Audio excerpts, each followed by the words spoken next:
have is to not insult India, India's foreign policies, the current government, the relationship with other nations on an international soil. I think Rahul is deliberately doing this.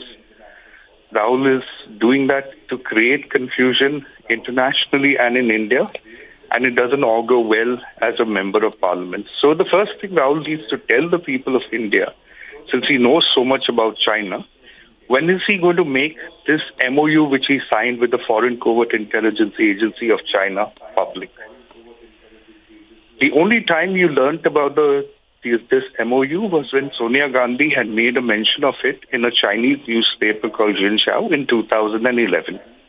And if you analyze what happened with the China-India relationships and how China benefited in trade and how the Indian MSMEs were lost 10 years because of that period, you will realize the relationship between Rahul Gandhi and China. And why is it important for us as a nation to get Rahul Gandhi, Sonia Gandhi, and at that point of time, Anand Sharma, who was there during the signing of this MOU, to make that MOU public? So Rahul Gandhi's take on China, his take on India is poor. And if Rahul Gandhi has any courage, he should make this document public. Right, Savio. Rodriguez, many thanks for joining us and for sharing your thoughts with us. Rahul Gandhi's anti-India tirade on the international stage continues. He speaks again and again, this time about India's China policy and the situation that happened along Arunachal and Ladakh. And also, External Affairs Minister saying it's a ludicrous idea. More breaking news coming in now.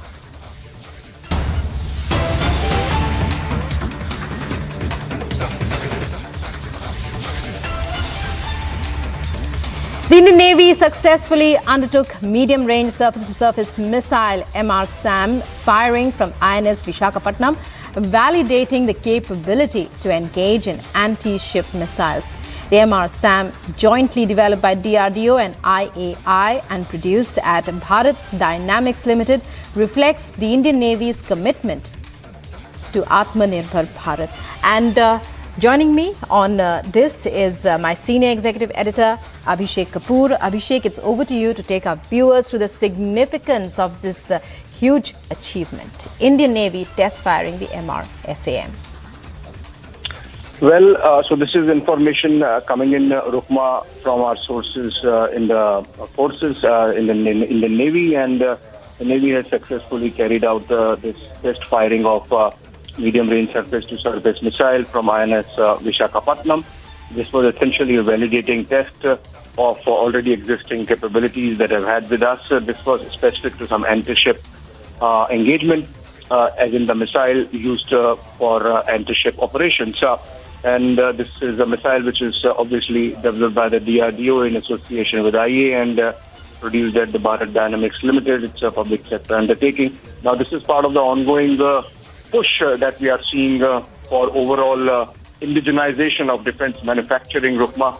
We saw how just the day before yesterday, the BrahMos missile was test fired, and again validating certain parameters. We saw, for example, the BrahMos being fired with an indigenous seeker and booster this time. So those sort of add-ons. Yesterday we saw Naval Commanders Conference taking place on INS Vikrant, and similarly we have seen a push for indigenization coming in, even in Air Force and Indian Army as well. So I think coupled with modernization, overall modernization of our forces, the kind of indigenization we are seeing, an example of which in this test firing of MR-SAM with some indigenous components, validating already existing capabilities. So it's a huge achievement by the Indian Navy, the indigenization, another example of the indigenization process and the Indian Navy fires an MR-SAM medium-range missile from the INS Vishakhapatnam. Abhishek, what more can we tell our viewers regarding this in terms of the way forward from now on? Of course, this is news that we have accessed from our sources in the Indian Navy. The way forward, especially after the thrust the government has been putting in recent years on indigenization in every aspect of the armed forces.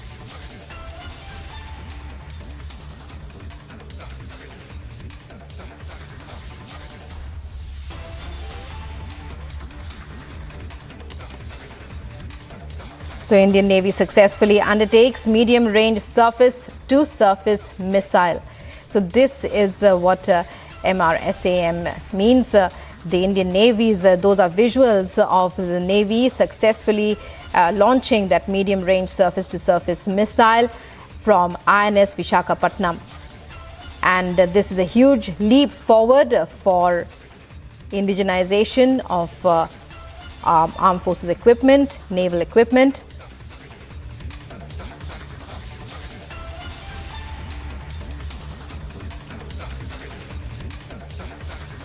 And some international news now. Footage released by the Ukrainian military shows the devastated city of Bakhmut with destroyed buildings and rubble strewn across the street as fighting continues in the eastern city, which Russia has sought to capture for 6 months. And Ukraine's President Volodymyr Zelensky on Monday said the country would continue to defend and strengthen Bakhmut with Russian forces encroaching on the devastated eastern city they have sought to capture for 6 months now.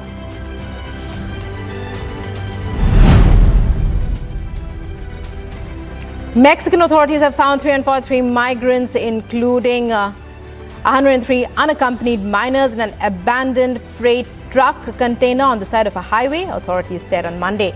The National Immigration Institute said the trailer was found Sunday night in the steamy Gulf Coast state of Veracruz.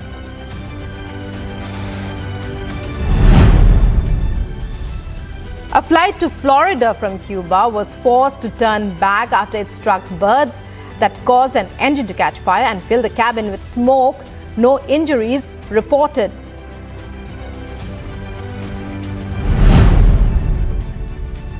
A passenger narrowly missed getting struck when a ceiling panel weighing as much as 25 pounds came crashing down on the platform at a Boston area subway station. Surveillance video shows the passenger stopping short as the panel comes down. President of Costa Rica, Dominican Republic, Panama and Ecuador met on Monday as part of the three-country bloc named Alliance for Development and Democracy, which was born in 2021. Ecuador, the last member, accepted hosting the meeting in capital Quito. UN Secretary General has issued a dire warning to world leaders. Globally, women's rights are at risk of backsliding, he said.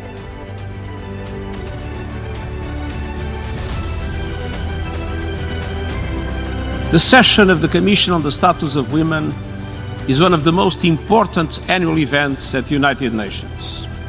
And it takes on even greater significance at a time when women's rights are being abused, threatened and violated around the world. Progress, won over decades, is vanishing before our eyes. And the French government on Monday announced new measures to curb food inflation, which has outpaced even rises in energy costs amid Russia's war in Ukraine.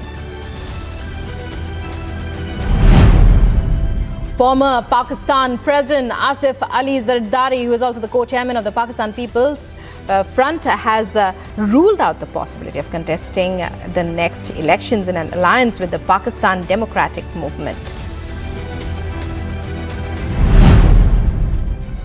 Secretary of State Antony Blinken welcomed his Lithuanian counterpart to Washington on Monday. At the top of the agenda is Ukraine and the war with Russia that has just marked a one-year anniversary.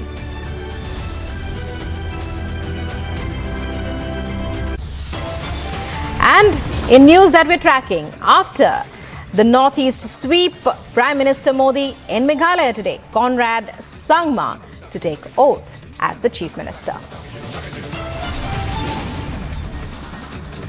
And in the latest diktat, Pakistan has mandated the hijab in Pakistan-occupied Kashmir.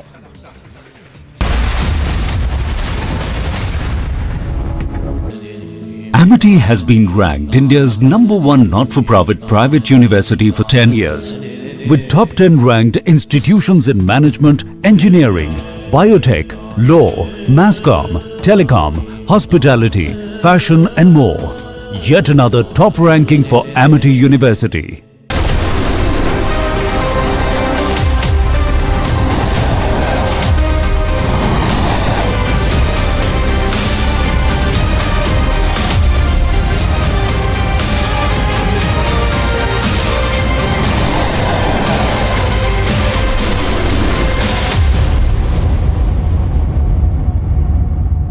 That India is changed when a gangster called Atiq Ahmed runs for cover. There is one particular phrase that Yogi Adityanath used today that has gone totally viral. Bhaglo ya bhaglo. Bhaglo, B-H-A-A-G, bhaglo, meaning participate in the process of development. Or bhaglo, which means run away. This is a no-nonsense approach. The law-abiding citizens of this country, fed up of the mafia, the corruption, the terrorism, the threat, and the pseudo-secular Soros approach, they have come to love the Yogi approach. Why do people who say that India must dismantle Hindutva, why do these people have a problem when you say dismantle the mafia Yogi style? They say he dismantle Hindutva, I say dismantle the mafia. They say dismantle Hindutva, I say dismantle their secular gangsters. They say dismantle Hindutva, I say dismantle the weak negativity and corruption that people like Atiq Ahmed and gangster politicians have come to represent. Doesn't Atiq Ahmed, Mukhtar Ansari and a whole lot of this gangster scum, the fact that Yogi gets them groveling, doesn't it make you want to rejoice? And that's why I began by saying that you know that India has changed when gangsters scum like Atiq Ahmed run for cover.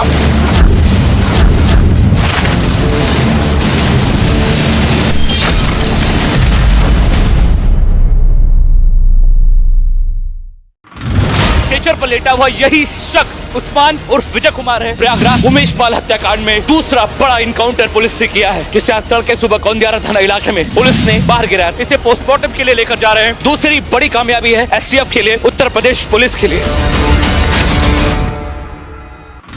CBI team has reached Rabri residence in Patna. Tej Pratap Yadav, Rabri Devi, all are present inside the residence. This is the interrogation pertaining to the land for job scam which was done during Lalu Yadav's tenure as railway minister. The case is in the High Court in Delhi as well as the Patiala Court, and summons have been sent to both Rabri Devi, Tejasvi Yadav and other family members time and again. Rajasthan government has still not made any comments on the despicable act which reportedly its policemen has done on the widows of the CRPF martyrs. When the wives of the CRPF martyrs went to Ashok Gehlot, the Chief Minister of Rajasthan, to ask for the promise to them by the Rajasthan government.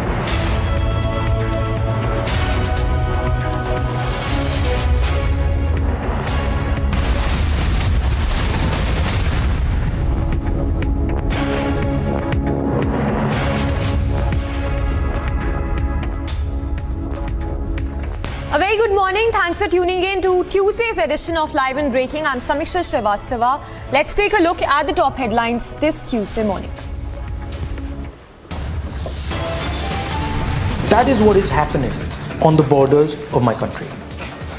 What China is threatening, China does not want us to have a relationship with the United States.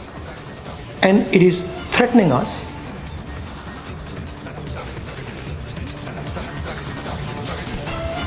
In London, Rahul betrays India once again, peddles fake news, toes pro-China line this time.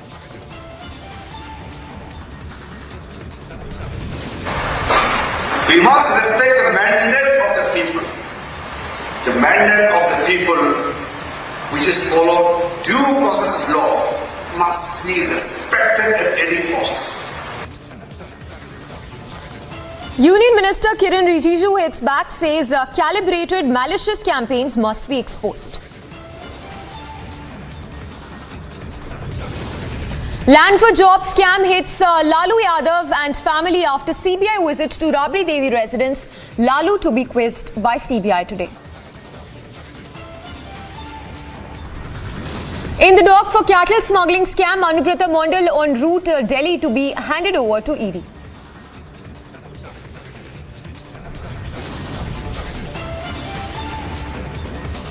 After Northeast sweep, Prime Minister Modi in Meghalaya, Conrad Sangma set to swear in. And in a latest diktat, Pakistan mandates hijab in Pakistan-occupied Kashmir.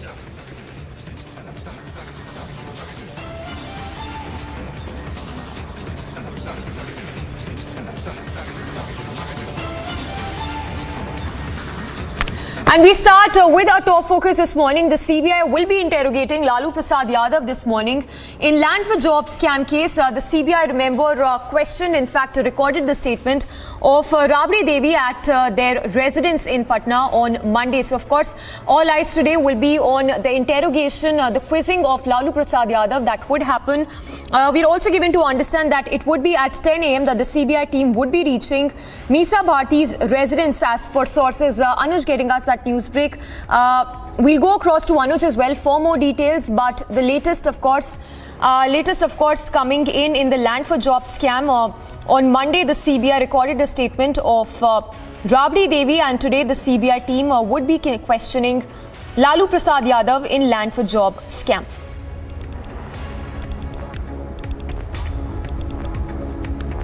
All right, we'll go across to Piyush as well for more details on that. But remember, this is the land for job scam, and Lalu Prasad and his family are under the radar of the central agency. Let's go across to Piyush for the latest on that. Piyush, we're given to understand that the CBI team would be reaching Misa Bharti's residence at 10 a.m. Give us more details. Well, certainly CBI team would be reaching here at Misa Bharti's residence at around 10 a.m. and they are going to record the statement of Lalu Prasad Yadav. Right now we are present outside the residence of Misa Bharti, where we can also see few media persons have already come here, and in few minutes from now we will see the developments to take place, where most likely CBI team economic offence wing of CBI is likely to come here and record the statements of Misa Bharti. Before that, we are also seeing few deployments taking place in front of the residence of Misa Bharti. Remember that it is the case which pertains to 2004-9 when Lalu Prasad Yadav was the railway minister, and there was allegations on Lalu Prasad Yadav that land for a job was acquired by him during his tenure as the railway minister, and that land was acquired around a huge land was acquired by Lalu Prasad Yadav, and there were also allegations on Lalu that it was acquired from much below the market rate, which means the current market rate of the land which was acquired was 4.39 crore, but it was acquired in just 16 lakhs. So that were the allegations which was being faced by Lalu Prasad Yadav, and CBI today is going to reach here and record the statements of Lalu Prasad Yadav. Yesterday we also saw as to how Misa Bharti's statement was also recorded by Central Bureau of Investigation.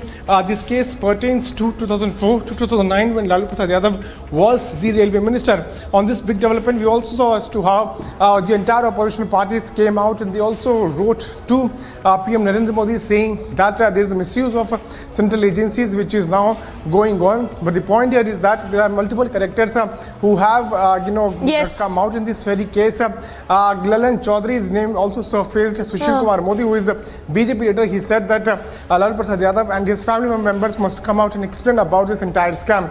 CBI has already filed its charge sheet and they have already issued summons to the family members of Lalu Prasad Yadav. Today they are coming here to record the statement of top leader of RJD. All right. Samiksha. Yes, Piyush, stay with us. Let's go across to Anuj also, who's there at the CBI headquarters. Anuj, we are expecting the CBI team to reach Misa Bharti's residence at 10 a.m. But if you can give us, the more details on this scam, one of the charges that Lalu Yadav and his family is facing is purchasing of land worth more than 4 crore rupees at throwaway prices.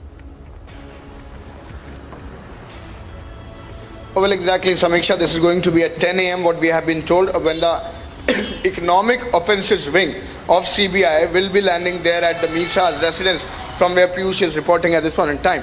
Let me tell you, if we talk about this particular scam, then this has been alleged that the then Railway Minister Lalu Yadav has done the irregularities, and the family members are also involved. Let me also remind you that the statement of family members, including Rabri Devi, was recorded by the CBI. And let me also tell you an important update. On 15th of March, what we have been told, this is going to be the family of Lalu, along with the Lalu Prasad Yadav, who has to be present in front of the CBI court also. So prior to that, this is the process which is going on. Prior to that, this is the investigation in which the CBI is going ahead, where the statement will be recorded today. As Lalu Prasad Yadav is a senior citizen, so this was request which was made in. And that's why what we have been told that Lalu is not going to land here at the CBI headquarters from where I am reporting, but the questioning will be happening at the Mir Shah's residence, from where Piyush is reporting, in the national capital itself. If we talk about this particular scam, what has been alleged, that there was a land which was acquired, and in return this was the job which was given to the certain people. If we talk about this irregularities, then let me also tell you that this has been alleged that this is on the name of different people related to Lalu Prasad Yadav, the then Railway Minister, and that is why the family member also being questioned, whether being it Rabri Devi or Misa Bharti. So this is all to wait and watch how the things are going to be taken ahead, but CBI is doing the investigation in the same process, and today this is going to be the former Railway Minister who is going to be questioned in the same. Yes. All right. Anuj and Piyush, thank you for the moment. We'll keep coming back to you. So, of course, 10 a.m. is the time we are looking at when the CBI team would be reaching Misa Bharti's residence. Congress MP Rahul Gandhi, in an interaction at the Chatham House in London, termed the RSS as a fundamentalist and fascist organization, alleging that it has captured pretty much all of India's institutions.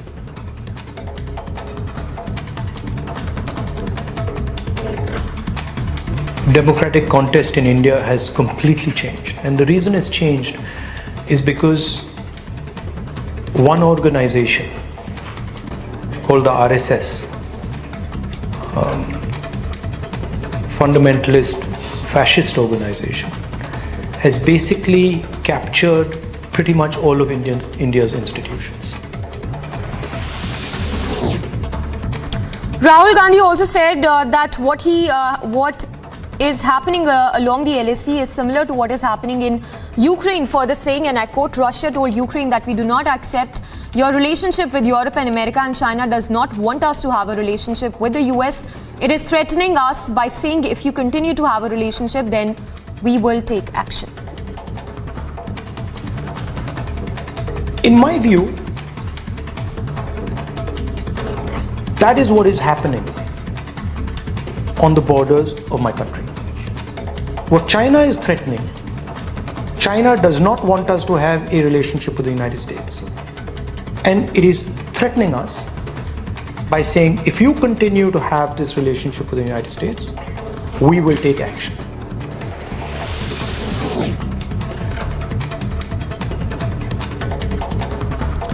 Meanwhile, Union Law Minister Kiran Rijiju hit back at the anti-India lobby, stating that calibrated attempts are being made to defame India from inside and with the support of foreign entities. Respect the mandate of the people. The mandate of the people, which is followed due process of law, must be respected at any cost.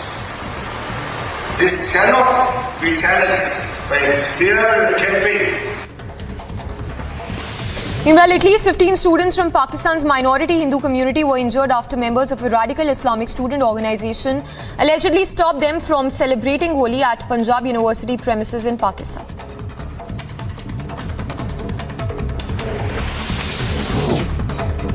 Meanwhile, the CBI has summoned RJD Chief Lalu Prasad Yadav today to question him in the Land for Jobs scam.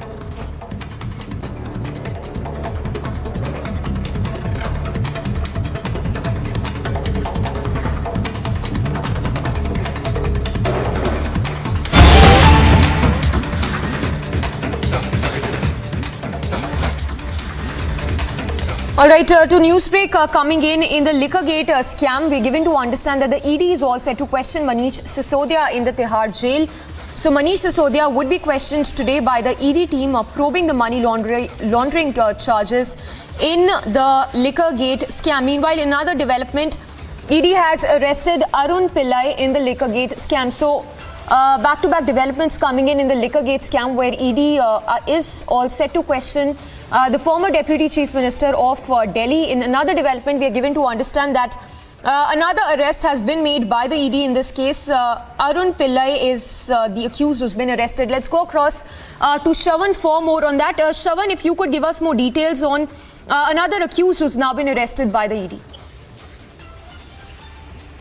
Well, in fact, Samiksha, before I get into the details of the fresh arrest that has been made by the Enforcement Directorate, but the first big breaking news now coming on Republic TV is with regards to the Enforcement Directorate now stepping in. They are all set to question the former Deputy Chief Minister of Delhi, Manish Sisodia. This is going to take place inside the Tihar jail, is what we are being told at this stage. In fact, they are looking into the money laundering angle. Remember, the bigger allegation that has now been leveled against the former Deputy Chief Minister is the fact that the draft policy was essentially leaked by him and his associates to the South lobby. In fact, Arun Pillai happens to be part of the South lobby. We'll get into the details of who exactly is Arun Ramachandra Pillai. But before that, as far as the Manish Sisodia's role is concerned, the Enforcement Directorate is looking at whether at all there was any quid pro quo. If you go by the investigation that has been carried out so far, the Enforcement Directorate basically suspects that a favorable draft policy was drafted in a manner that is going to only benefit a select few, those who essentially lobbied for this favorable excise policy, and in lieu of that, an advance payment of 100 crore rupees was made. In fact, both the agencies have essentially been able to at least track down roughly about 30 crore rupees, which they suspect was actually diverted for election campaigning in the state of Goa and also in the state of Punjab. They also suspect that this transaction happened through Hawala, and that is the reason why the money was not found in any of the bank accounts, or for that matter, wasn't really diverted in buying properties. In fact, they suspect that this was largely used for party-related activities. They also say that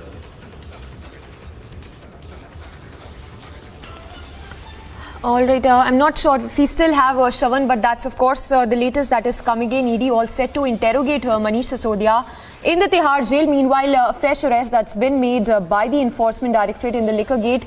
Arun Pillai, who we understand is a liquor baron, has been arrested by the Enforcement Directorate. So back-to-back developments in the Liquorgate as ED News tightens in this case. Remember, multi-agencies, central agencies team are probing the Liquorgate scam. Latest, of course, ED all set to question Sisodia. Slipping into a very short break, but more news break coming up on the other side of this break.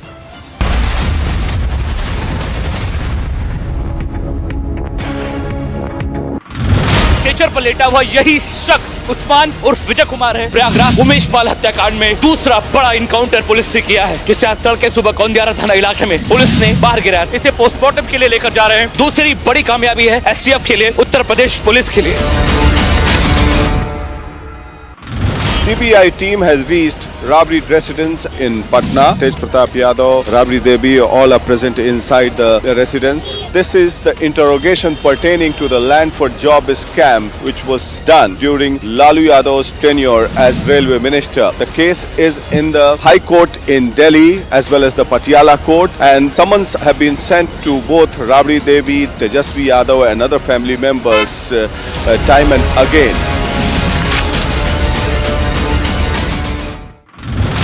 Rajasthan government has still not made any comments on the despicable act which reportedly its policemen has done on the widows of the CRPF martyrs. When the wives of the CRPF martyrs went to Ashok Gehlot, the Chief Minister of Rajasthan, to ask for the promise to them by the Rajasthan government, instead of acknowledging to the demands, they were manhandled.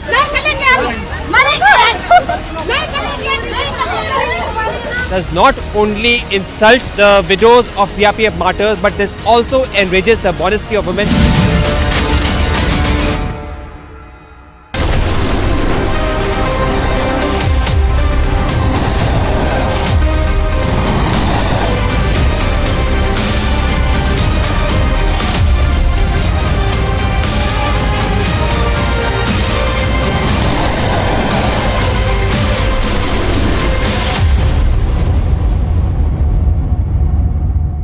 That India is changed when a gangster called Atiq Ahmed runs for cover. There is one particular phrase that Yogi Adityanath used today that has gone totally viral. Bhaglo ya bhaglo.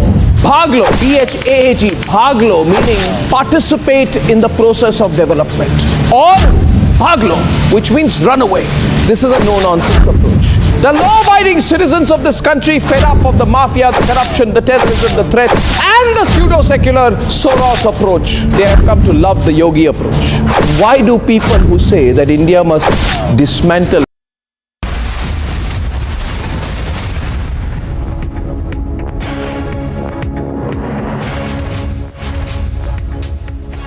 Thanks for staying tuned to Republic, tracking the big update coming in the Liquorgate scam. We understand that the Enforcement Directorate is all set to question the former Deputy Chief Minister of Delhi, Manish Sisodia, in the Tihar jail. So, of course, all eyes would be on that interrogation that would happen today by the Enforcement Directorate of Manish Sisodia. Meanwhile, in another development in the case, the ED has made a fresh arrest. Arun Pillai, a liquor baron, has been arrested from Hyderabad by the Enforcement Directorate. So a fresh arrest that's been made in the Liquorgate scam. Arun Ramchandra Pillai has been arrested by the central agency in connection with the liquor scam.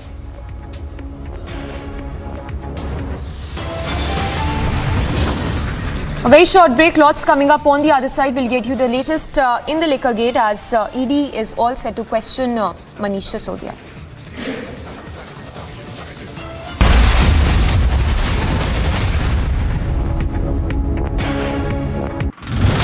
Rajasthan government has still not made any comments on the despicable act which reportedly its policemen has done on the widows of the CRPF martyrs. When the wives of the CRPF martyrs went to Ashok Gehlot, the Chief Minister of Rajasthan, to ask for the promise to them by the Rajasthan government, instead of acknowledging to the demands, they were manhandled.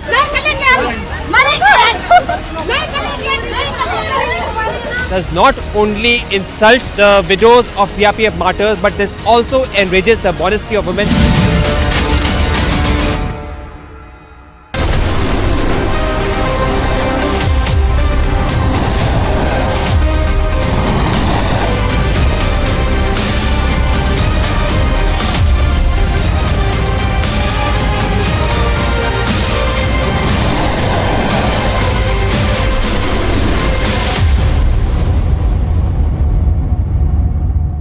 That India is changed when a gangster called Atiq Ahmed runs for cover. There is one particular phrase that Yogi Adityanath used today that has gone totally viral. Bhaglo ya bhaglo. Bhaglo, B-H-A-G, bhaglo, meaning participate in the process of development. Or bhaglo, which means run away. This is a no-nonsense approach. The law-abiding citizens of this country, fed up of the mafia, the corruption, the terrorism, the threat, and the pseudo-secular Soros approach, they have come to love the Yogi approach. Why do people who say that India must dismantle Hindutva, why do these people have a problem when you say dismantle the mafia Yogi style? They say he dismantle Hindutva, I say dismantle the mafia. They say dismantle Hindutva, I say dismantle their secular gangsters. They say dismantle Hindutva, I say dismantle the weak negativity and corruption that people like Atiq Ahmed and gangster politicians have come to represent. Doesn't Atiq Ahmed, Mukhtar Ansari and a whole lot of this gangster scum, the fact that Yogi gets them groveling, doesn't it make you want to rejoice? And that's why I began by saying that you know that India has changed when gangsters scum like Atiq Ahmed run for cover.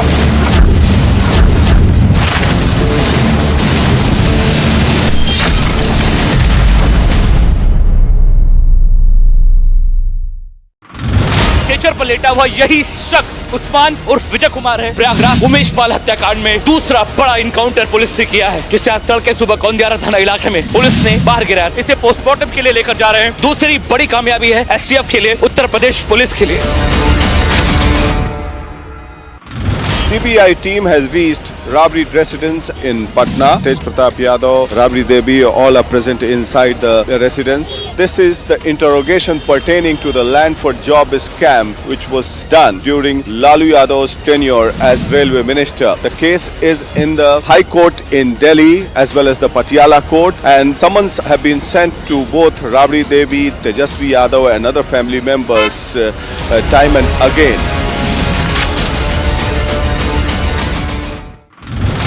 Rajasthan government has still not made any comments on the despicable act which reportedly its policemen has done on the widows of the CRPF martyrs. When the wives of the CRPF martyrs went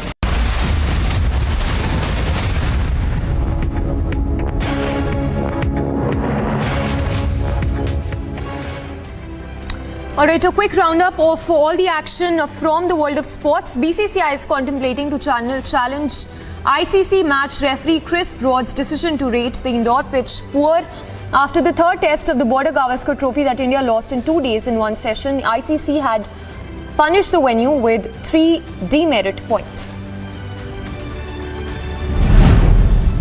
Abde Villiers named his greatest T20 player of all time, and his answer surprised many fans. He said that the greatest T20 player of all time for him is none other than Rashid Khan.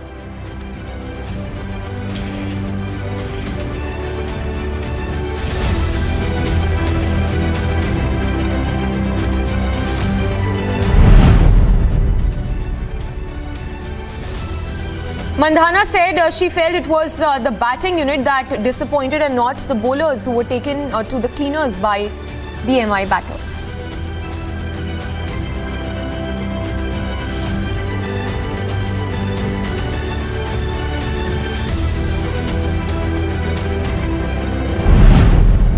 India batting legend Sunil Gavaskar took a dig at Rohit Sharma-led side ahead of the 4th test match against Australia in Ahmedabad, saying that in presence of their ace bowlers, the bowling attack has looked weak. Former Indian captain Sunil Gavaskar has slammed the Australian selectors for their decision-making while picking the team for the first 2 tests against India in the ongoing Border Gavaskar Trophy. Manchester United, meanwhile, believe that they will finally land England captain Harry Kane this summer if Tottenham are unable to secure Champions League football, and that could also see his price tag drop below $100 million. Former Premier League striker Sutton who also suggested Ralph Varane as another option, said, and I quote, "I think he should never put on the armband again for Manchester United." Club Brugge face an uphill battle when they line up against Benfica on Tuesday night. Scott Parker is having a miserable time since taking over as head coach. Paris Saint-Germain striker Neymar is set to miss the rest of the season as he needs surgery on an ankle injury.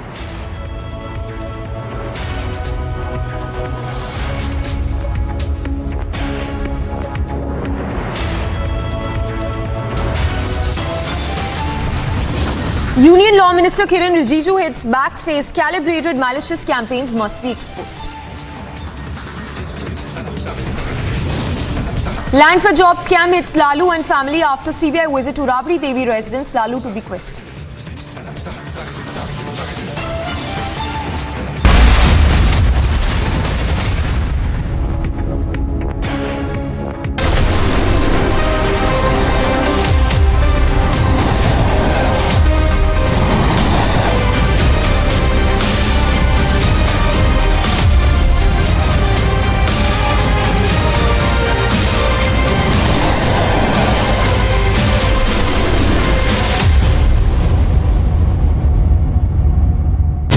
India is changed when a gangster called Atiq Ahmed runs for cover. There is one particular phrase that Yogi Adityanath used today that has gone totally viral. Bhaglo ya bhaglo.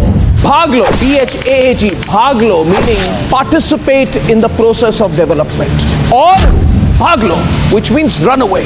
This is a no-nonsense approach. The law-abiding citizens of this country, fed up of the mafia, the corruption, the terrorism, the threat, and the pseudo-secular Soros approach, they have come to love the Yogi approach. Why do people who say that India must dismantle Hindutva, why do these people have a problem when you say dismantle the mafia Yogi style? They say he dismantle Hindutva, I say dismantle the mafia. They say dismantle Hindutva, I say dismantle their secular gangsters. They say dismantle Hindutva, I say dismantle the weak negativity and corruption that people like Atiq Ahmed and gangster politicians have come to represent. Doesn't Atiq Ahmed, Mukhtar Ansari and a whole lot of this gangster scum, the fact that Yogi gets them groveling, doesn't it make you want to rejoice?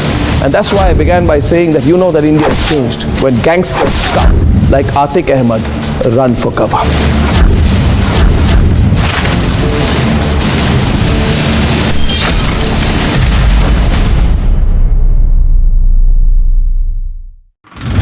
Stretcher पर लेटा हुआ यही शख्स उस्मान उर्फ विजय कुमार है। प्रयागराज उमेश पाल हत्याकांड में दूसरा बड़ा इनकाउंटर पुलिस ने किया है, जिसे आज तड़के सुबह गोंदियारा थाना इलाके में पुलिस ने बाहर गिराया। इसे पोस्टमार्टम के लिए लेकर जा रहे हैं। दूसरी बड़ी कामयाबी है एसटीएफ के लिए, उत्तर प्रदेश पुलिस के लिए। CBI team has reached robbery residence in Patna. Tej Pratap Yadav, Rabri Devi, all are present inside the residence. This is the interrogation pertaining to the land for job scam which was done during Lalu Yadav's tenure as railway minister. The case is in the High Court in Delhi as well as the Patiala Court, and summons have been sent to both Rabri Devi, Tejasvi Yadav and other family members time and again.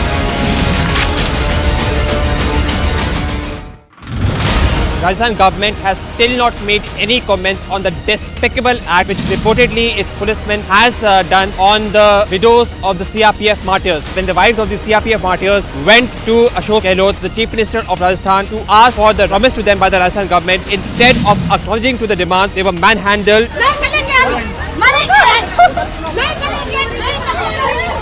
Does not only insult the widows of CRPF martyrs, but this also enrages the modesty of women.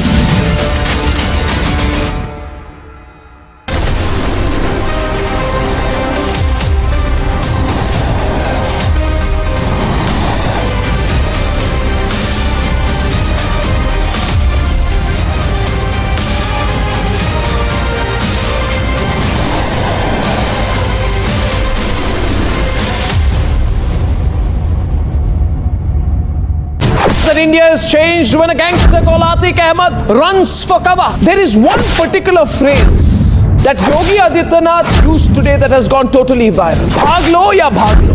Bhaglo, B-H-A-G, bhaglo, meaning participate in the process of development.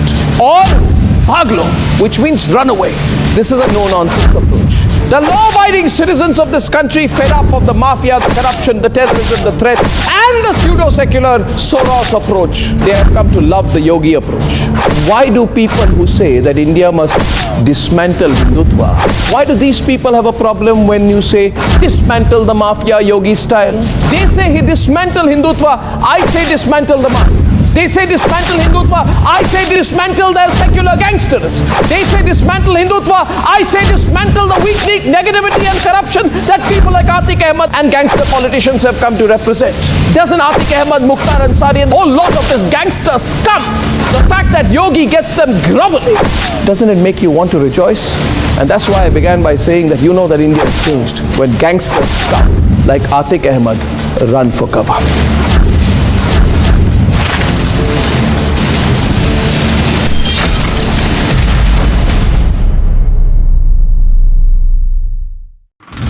Stretcher पर लेटा हुआ यही शख्स उस्मान उर्फ विजय कुमार है। प्रयागराज उमेश पाल हत्याकांड में दूसरा बड़ा इनकाउंटर पुलिस ने किया है, जिसे आज तड़के सुबह गोंदियारा थाना इलाके में पुलिस ने बाहर गिराया। इसे पोस्टमार्टम के लिए लेकर जा रहे हैं। दूसरी बड़ी कामयाबी है एसटीएफ के लिए, उत्तर प्रदेश पुलिस के लिए।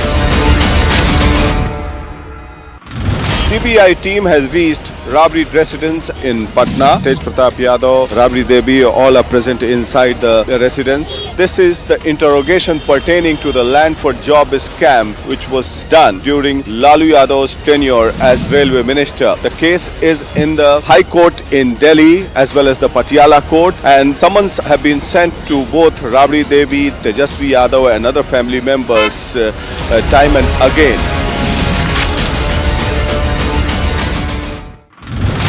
Rajasthan government has still not made any comments on the despicable act which reportedly its policemen has done on the widows of the CRPF martyrs. When the wives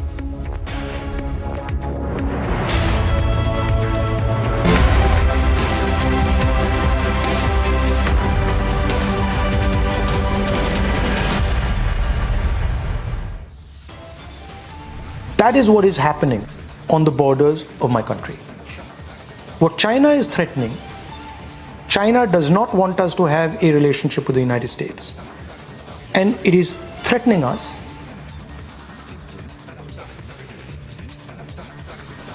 In London, Rahul betrays India once again, peddles fake news, toes pro-China line this time. We must respect the mandate of the people. The mandate of the people, which is followed due process of law, must be respected at any cost.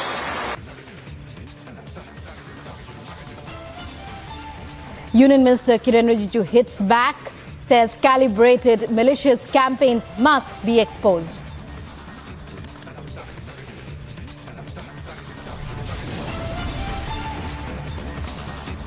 Trouble mounts for Kejriwal's deputy Sisodia to now be quizzed by an ED team inside Tihar jail.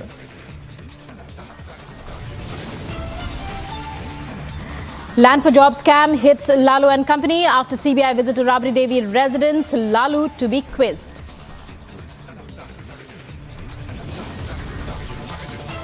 After Northeast sweep, Prime Minister Modi in Meghalaya today. Conrad Sangma set to take oath.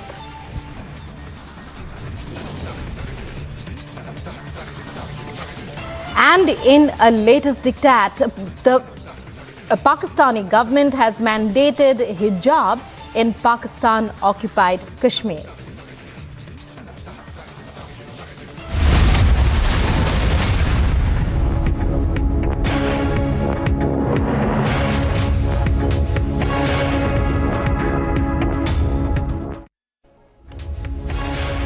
Welcome to this edition of Live and Breaking. I'm Rukma with you, and let's start off now with the top breaking news that we're getting at this hour. The Enforcement Directorate, we hear, is all set to question Manish Sisodia inside Tihar jail where he's lodged. Sisodia is to be questioned today by a team probing money laundering charges. Meanwhile, the ED has also arrested Hyderabad-based businessman and liquor baron Arun Ramchandra Pillai in Liquorgate.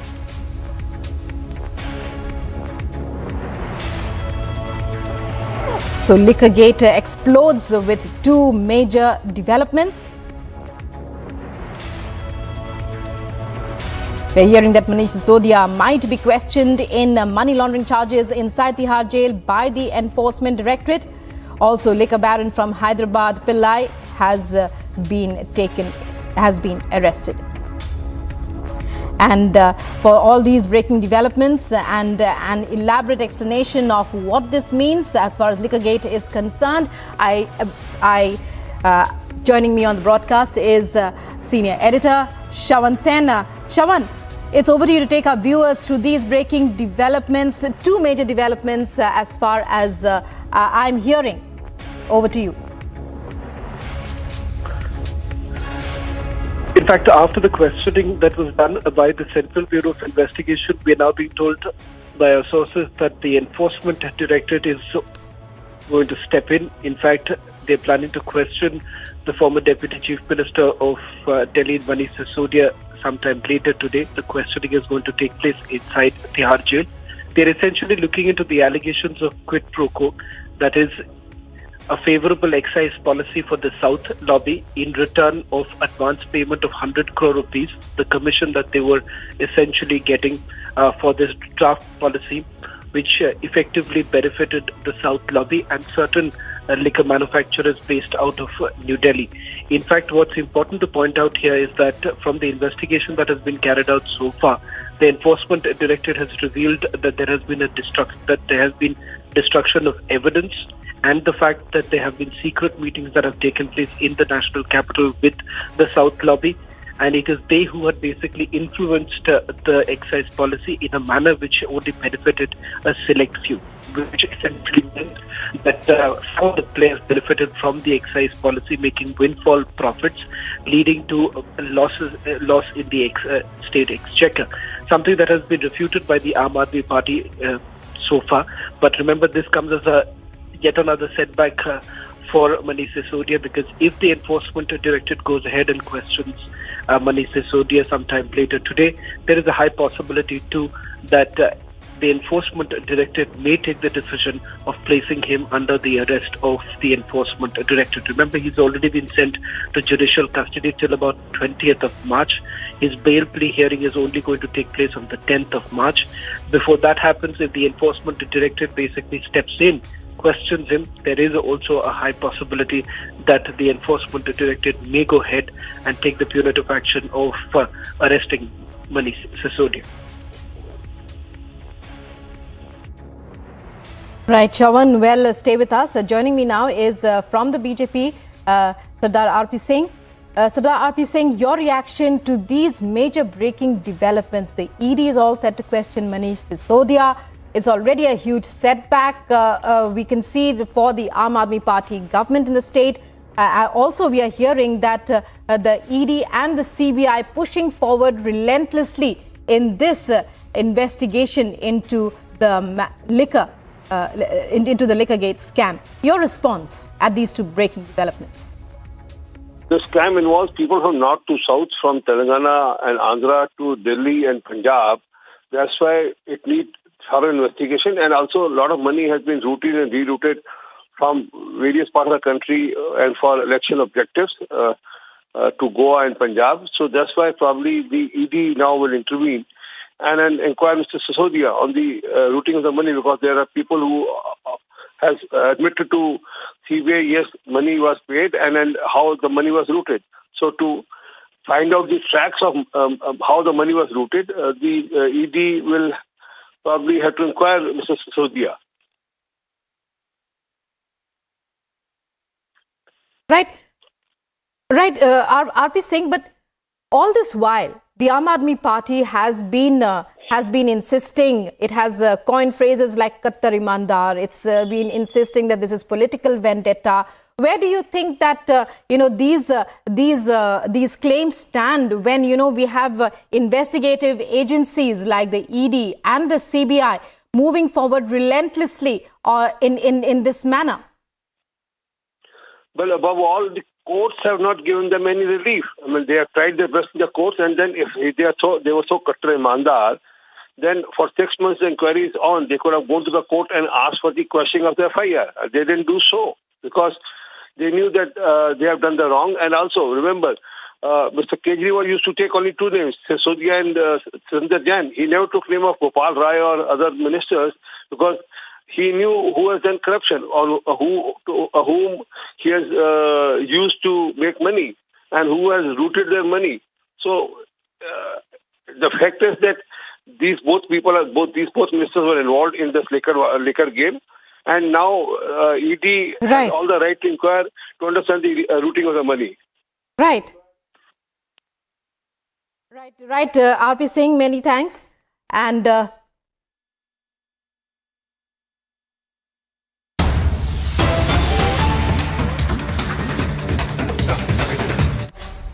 एक question mark के साथ होती थी और उसका and भी एक question mark से होता था।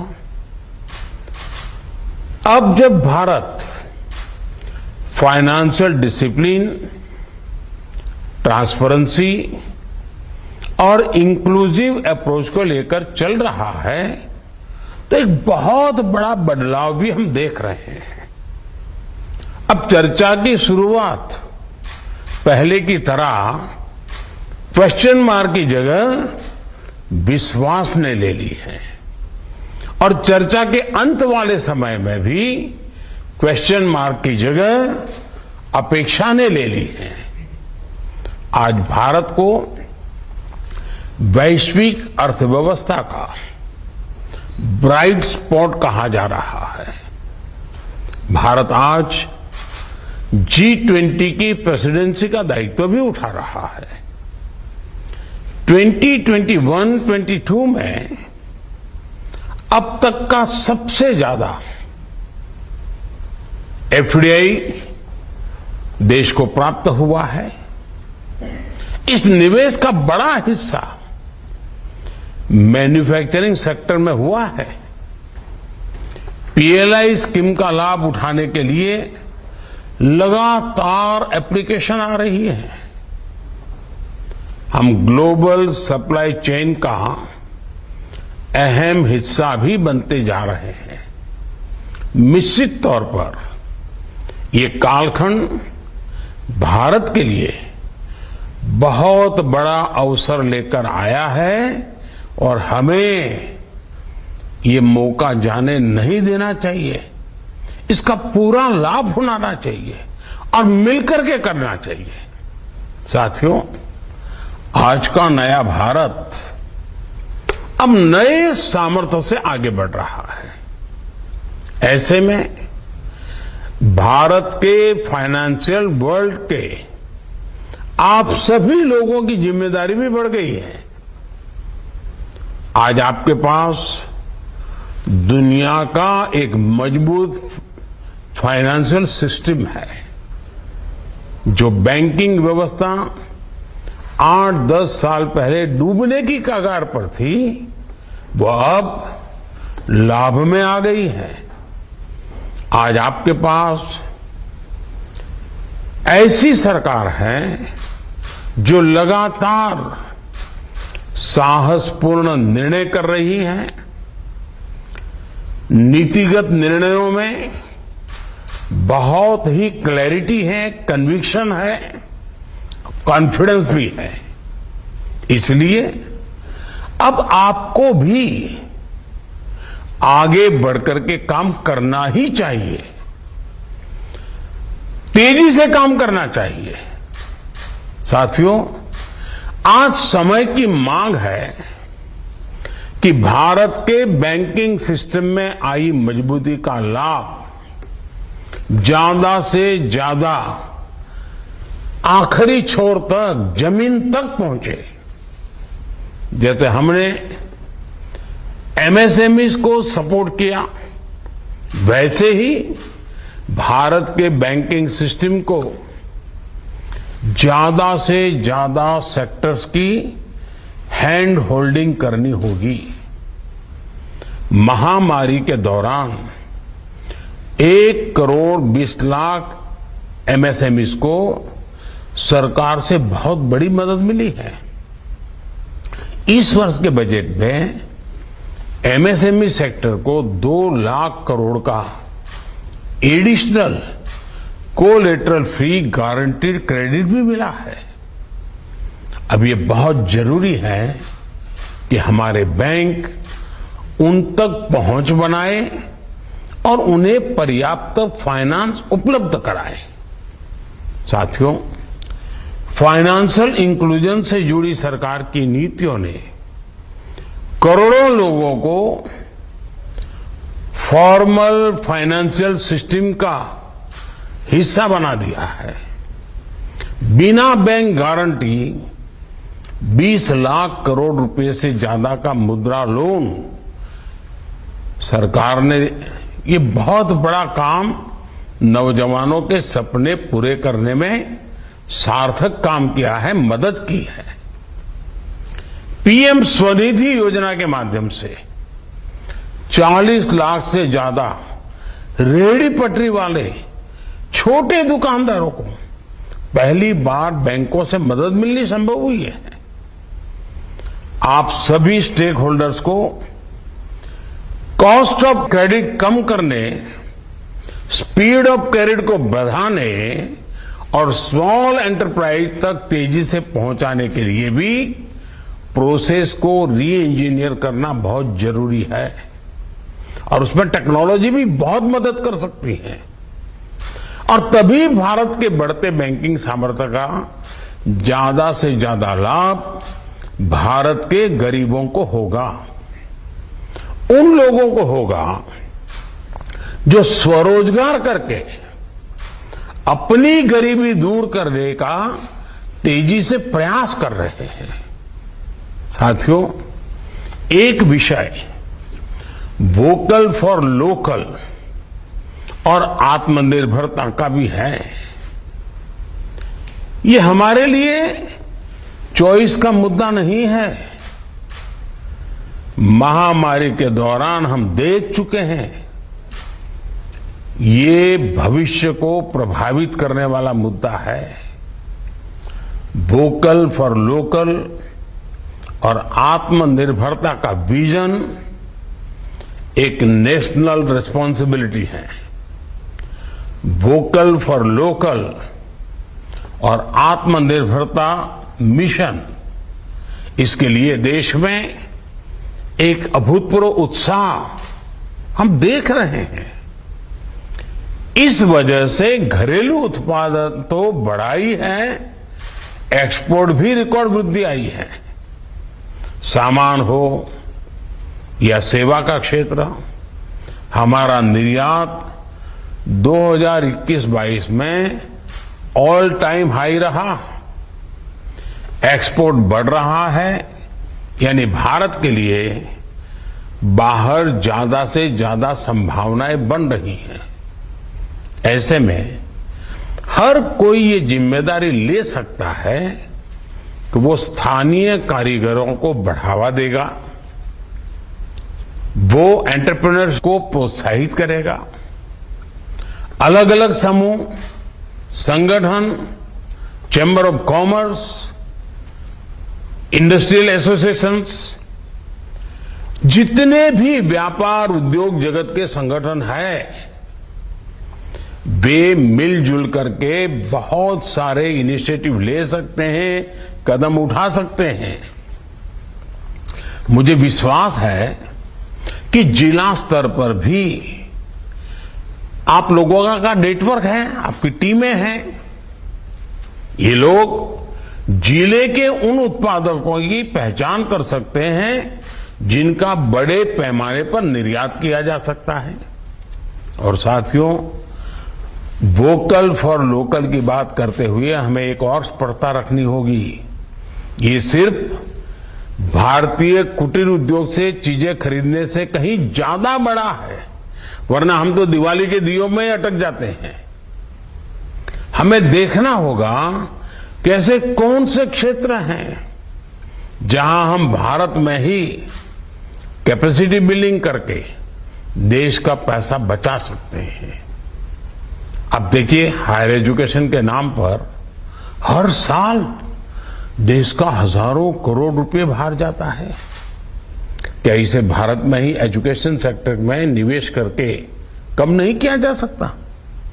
एडिबल ऑयल मंगाने के लिए भी हम हजारों करोड़ रुपए बाहर भेजते हैं। क्या हम इस क्षेत्र में आत्मनिर्भर नहीं बन सकते हैं? ऐसे सभी सवालों का उत्तर आप जैसे अनुभवी फाइनेंशियल वर्ल्ड के लोग उसका सटीक उत्तर दे सकते हैं, रास्ता सुझा सकते हैं। मुझे उम्मीद है आप इस वेबिनार में इन विषयों पर भी गंभीरता से जरूर चर्चा करेंगे। साथियों, आप सभी एक्सपर्ट्स जानते हैं कि इस साल के बजट में कैपिटल एक्सपेंडिचर में भारी बढ़ोतरी हुई है। इसके लिए 10 लाख करोड़ का प्रावधान किया गया है। पीएम गति शक्ति की वजह से प्रोजेक्ट की प्लानिंग और उसे लागू करने में अभूतपूर्व तेजी आ गई है। हमें अलग अलग ज्योग्राफिकल एरियाज और इकोनॉमिक सेक्टर्स के प्रगति के लिए काम करने वाले प्राइवेट सेक्टर को भी ज्यादा से ज्यादा सपोर्ट करना होगा। मैं आज देश के प्राइवेट सेक्टर से भी आह्वान करूंगा कि सरकार की तरह ही वो भी अपना इन्वेस्टमेंट बढ़ाएं ताकि देश को इसका ज्यादा से ज्यादा लाभ हो। साथियों, बजट के बाद टैक्स को लेकर के भी काफी बातें होती रही है। एक समय तो हर तरफ यही बात छाई रहती थी, मैं भूतकाल की बात करता हूं, कि भारत में टैक्स रेट कितना ज्यादा है। आज भारत में स्थिति बिल्कुल अलग है। जीएसटी की वजह से, इनकम टैक्स कम होने की वजह से, कॉरपोरेट टैक्स कम होने की वजह से भारत में टैक्स बहुत कम हुआ है। वो बर्डन नागरिकों पर बहुत कम होता जा रहा है। लेकिन इसका एक और एस्पेक्ट भी है। 20 13 और 14 के दरमियान हमारा ग्रॉस टैक्स रेवेन्यू करीब 11 लाख करोड़ था। 23-24 के बजट में अनुमानों के मुताबिक ग्रॉस टैक्स रेवेन्यू अब 33 लाख करोड़ से ज्यादा का हो सकता है। ये बढ़ोतरी 200% की है, यानी भारत टैक्स का रेट कम कर रहा है, लेकिन इसके बावजूद टैक्स का कलेक्शन लगातार बढ़ रहा है। हमने अपना टैक्स, उस टैक्स बेस को भी बढ़ाने की दिशा में काफी कुछ किया है।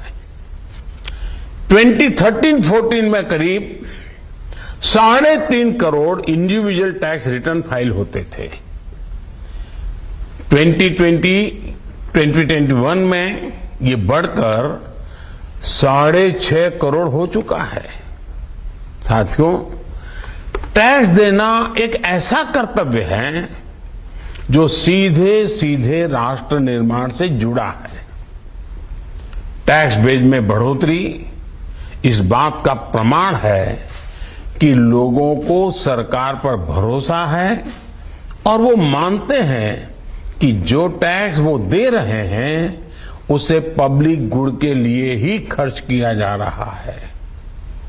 उद्योग जगत से जुड़े होने के नाते और इकोनॉमिक आउटपुट के सबसे बड़े जनरेटर के तौर पर ये हमारी जिम्मेदारी है कि टैक्स बेस की बढ़ोतरी को प्रोत्साहित किया जाए।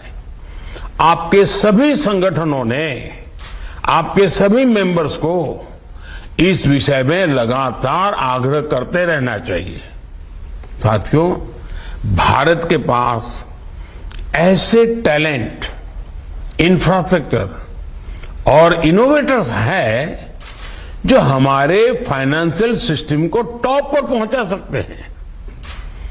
इंडस्ट्री 4.0 के इस दौर में भारत आज जिस तरह के प्लेटफॉर्म विकसित कर रहा है वो पूरी दुनिया के लिए मॉडल बन रहा है।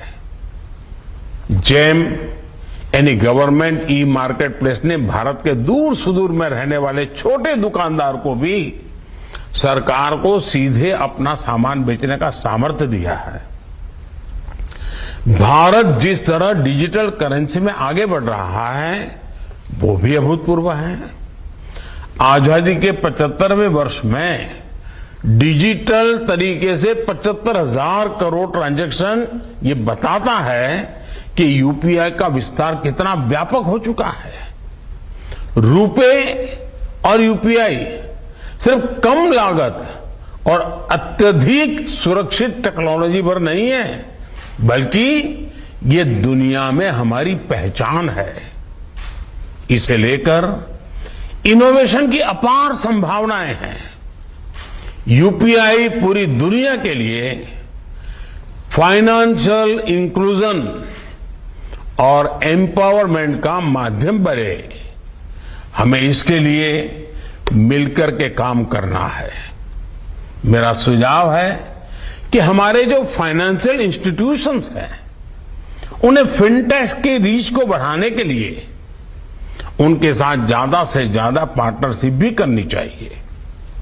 साथियों, अर्थव्यवस्था को मजबूती देने के लिए कई बार बहुत छोटे छोटे प्रयासों से बड़ा असर होता है। जैसे एक विषय है बिना बिल लिए सामान खरीदने की आदत। लोगों को लगता है कि इससे हमारा तो कोई नुकसान हो नहीं रहा है, इसलिए वो अक्सर बिल के लिए पूछ भी नहीं करते। जितना ज्यादा लोगों को ये पता चलेगा कि बिल लेने से देश का फायदा होता है, देश प्रगति की राह पर जाने के लिए ये बहुत बड़ी व्यवस्था विकसित होती है। और फिर देखिएगा लोग आगे बढ़कर के बिल की मांग जरूर करेंगे। हमें बस लोगों को ज्यादा से ज्यादा जागरूक करने की जरूरत है। साथियों, भारत के आर्थिक विकास का फायदा हर वर्ग तक पहुंचे, हर व्यक्ति को मिले। आप सभी को इस सोच के साथ ही काम करना चाहिए। इसके लिए हमें वेल ट्रेन्ड प्रोफेशनल्स का एक बड़ा पूल भी तैयार करना होगा। मैं चाहता हूं कि आप सभी ऐसे हर फ्यूचरिस्टिक आइडियाज पर विस्तार से चर्चा करें। मुझे पूरा भरोसा है कि फाइनेंशियल वर्ल्ड के आप लोग, जिनके माध्यम से देश में बजट के कारण एक सकारात्मक वातावरण पैदा हुआ, आपने बजट की भूरी भूरी प्रशंसा की। अब हम सबका दायित्व है कि इस बजट का मैक्सिमम लाभ देश को कैसे मिले, समय सीमा में कैसे मिले, एक निश्चित रोड मैप पर हम कैसे आगे बढ़े। आपके चिंतन मंथन में से वो जरूर रास्ता मिलेगा, वो जरूर नए नए इनोवेटिव आइडियाज मिलेंगे, आउट ऑफ बॉक्स आइडियाज मिलेंगे, जो इम्प्लीमेंटेशन के लिए, इच्छित परिणाम प्राप्त करने के लिए बहुत काम आएंगे। मेरी आप सबको बहुत शुभकामनाएं हैं।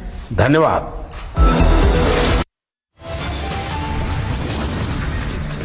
The mandate of the people, the mandate of the people, which is followed due process of law, must be respected at any cost.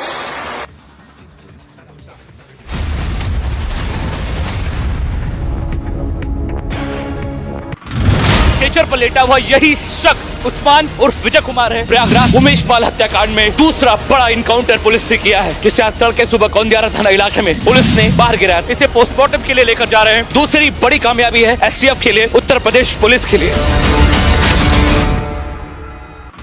CBI team has reached Rabri residence in Patna. Tej Pratap Yadav, Rabri Devi, all are present inside the residence. This is the interrogation pertaining to the land for job scam which was done during Lalu Yadav's tenure as railway minister. The case is in the High Court in Delhi as well as the Patiala Court, and summons have been sent to both Rabri Devi, Tejasvi Yadav and other family members time and again.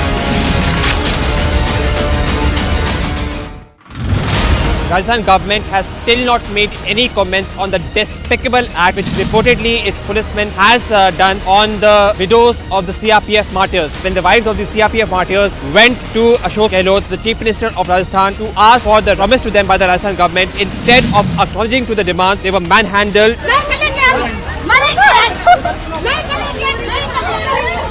Does not only insult the widows of CRPF martyrs, but this also enrages the modesty of women.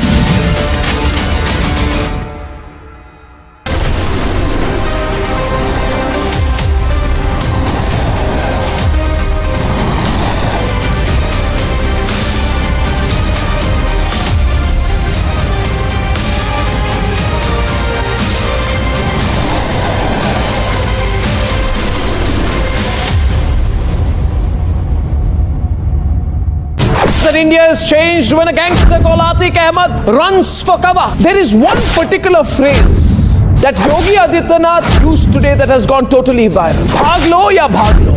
Bhaglo, B-H-A-G, bhaglo meaning participate in the process of development. Or bhaglo, which means run away. This is a no-nonsense approach. The law-abiding citizen.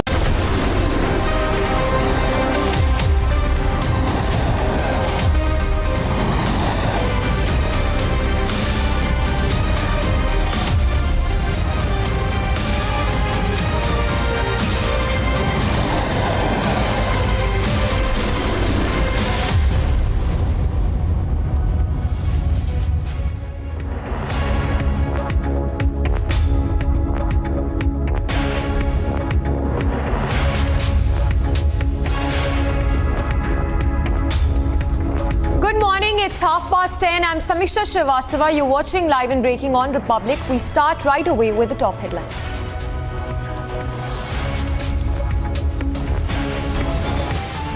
That is what is happening on the borders of my country. What China is threatening, China does not want us to have a relationship with the United States. And it is threatening us. In London, Rahul betrays India once again, peddles fake news, toes pro-China line this time.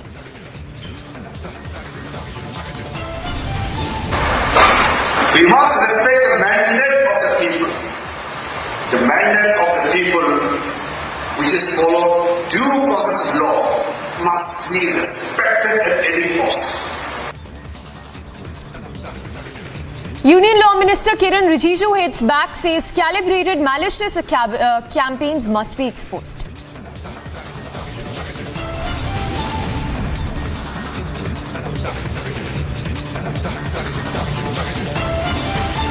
Trouble mounts for Kejriwal's deputy Sisodia to be quizzed by ED team in Tihar jail.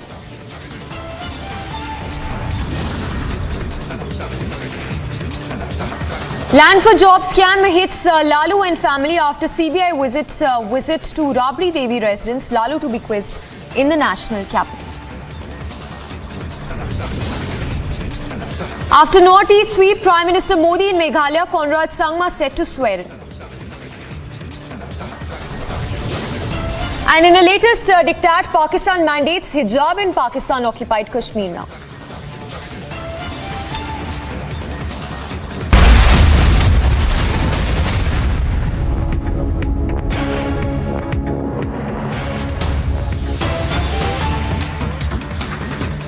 And to news break coming in from the Punjab province of Pakistan, where at least 15 students from Pakistan's minority Hindu community were injured on Monday after they were attacked by some students for playing Holi at the university campus. So the visuals there on your screens right now of the Hindu minority community that was targeted at Pakistan University in the Punjab province of Pakistan. We're given to understand that this incident took place on Monday at the Law College of Punjab University when around 30 Hindu students gathered to celebrate Holi, and as students gathered at the lawns of the campus to celebrate Holi, they were stopped by a group of students, which even led to a clash resulting in injuries to 15 Hindu students. So of course, another incident coming in of how the minority community has been targeted. Again, let's go across to Gursimran for more details on that. Gursimran, not something new that minority community has been targeted in Pakistan, but this time they've been targeted for playing Holi at the university campus. Yes, this is a Punjab University in the Lahore, the law college where the incident has taken place when at around 30 students from the Hindu community, that is a minority community in Pakistan, they gathered to play Holi, and all of a sudden the activists of Islami Jamaat Tulba, they came and they objected to the Holi celebration by the Hindu students, to which they also objected. They said that no one can take their right of celebrating their religious festival, and then they were thrashed by the activists of Jamaat Tulba. We are being told that the authorities have taken the cognizance, but so far no action has been taken. Even after this incident, the Hindu students, they took out a march as well. They said that Save Minority, with the Save Minorities poster, they took out a march in the university campus, and they said that the minorities are being committed atrocities upon by the majority community in Pakistan. We have seen even the Human Rights Commission report of the Pakistan itself speaks of the volumes that how minority community is being pushed to the corner in Pakistan, be it any regime, be it Imran Khan or Shehbaz Sharif government. The Hindus and the other minority communities have always been subjected to the torture, and in the recent incident, 15 students of the Hindu community, they have received injuries when they were thrashed by the activists of Islami Jamaat Tulba. We are being told that the authorities have failed to act on those activists because these activists were also part of the university, but no action has been taken so far. And this has been a history of the Pakistan. Yes. When we see in the recent past that Pakistani government no doubt condemns the same, but no action is taken. So a systematic support is given to those who commit atrocities on the minority community. Well, that's right, Gursimran. Thank you for the moment, and thanks for taking us through all those details.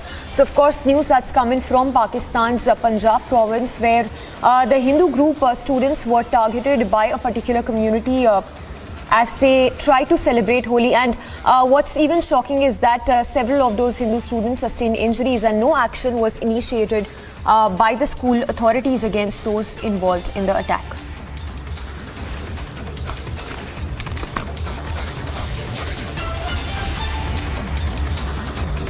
Now, the anti-India rant by Rahul Gandhi continues on foreign soil after alleging that External Affairs Minister Dr. S. Jaishankar does not understand the China threat. Congress leader Rahul Gandhi once again questioned centre's attitude towards Beijing as he claimed that the basic idea behind the Chinese troops on the Ladakh and Arunachal Pradesh borders is similar to what is happening in Ukraine.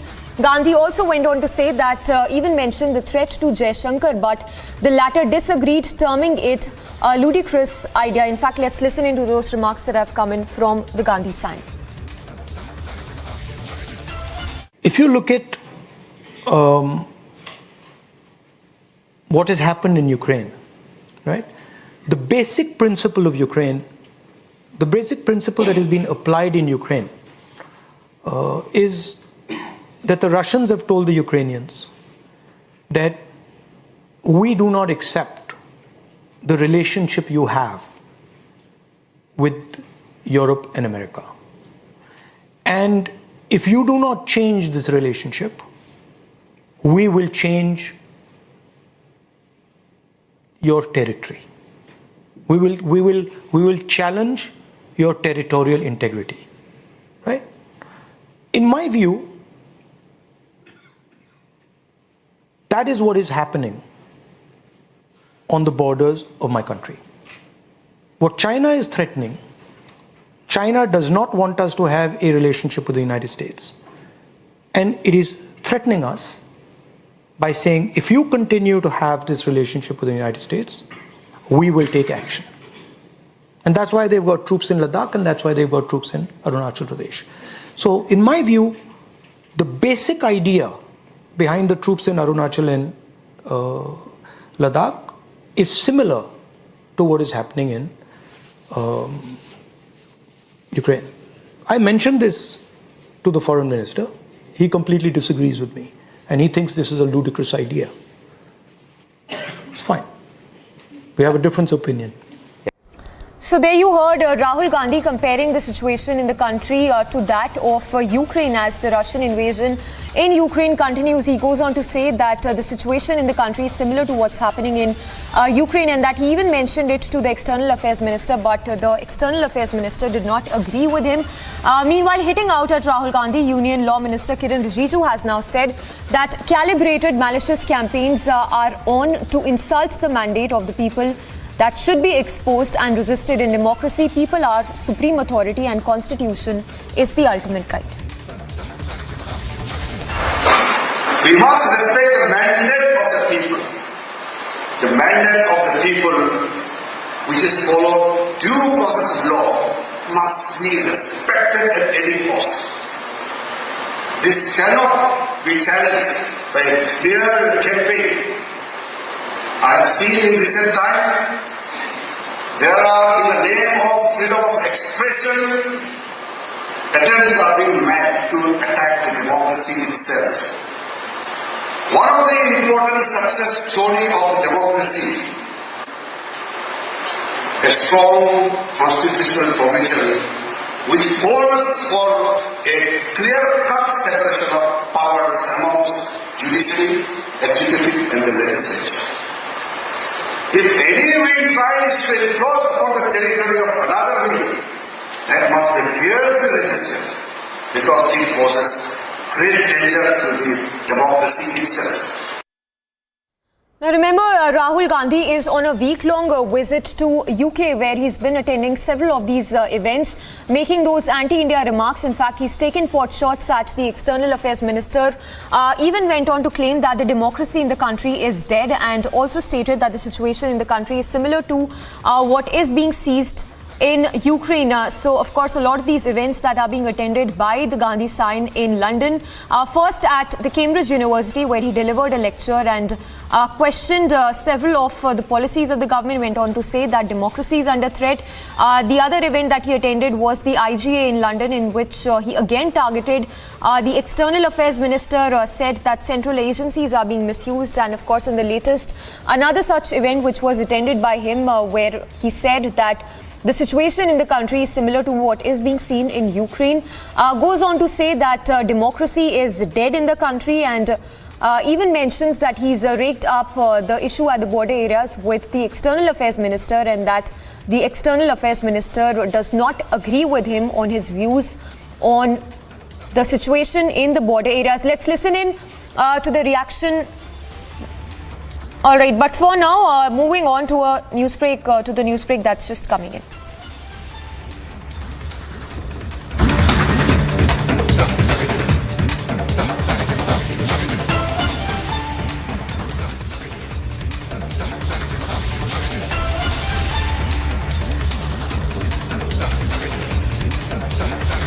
All right, from the visuals there coming in right now from Misa Bharti's residence. The visuals there on your screens of the CBI officers who are seen arriving at Misa Bharti's residence. They will be interrogating Lalu Prasad Yadav today. We have Madhurima there outside Misa Bharti's residence. Madhurima, give us a sense of the action that's happening at Misa Bharti's residence right now.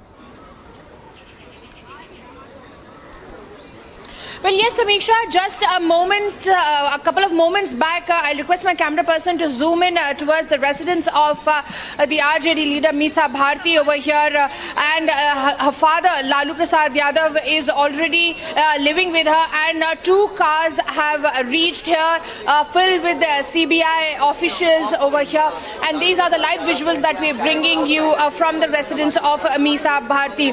The interrogation in the land for jobs scam will begin in a couple of minutes. What needs to be noted here is, as you can see, that the police officials have also been deployed here.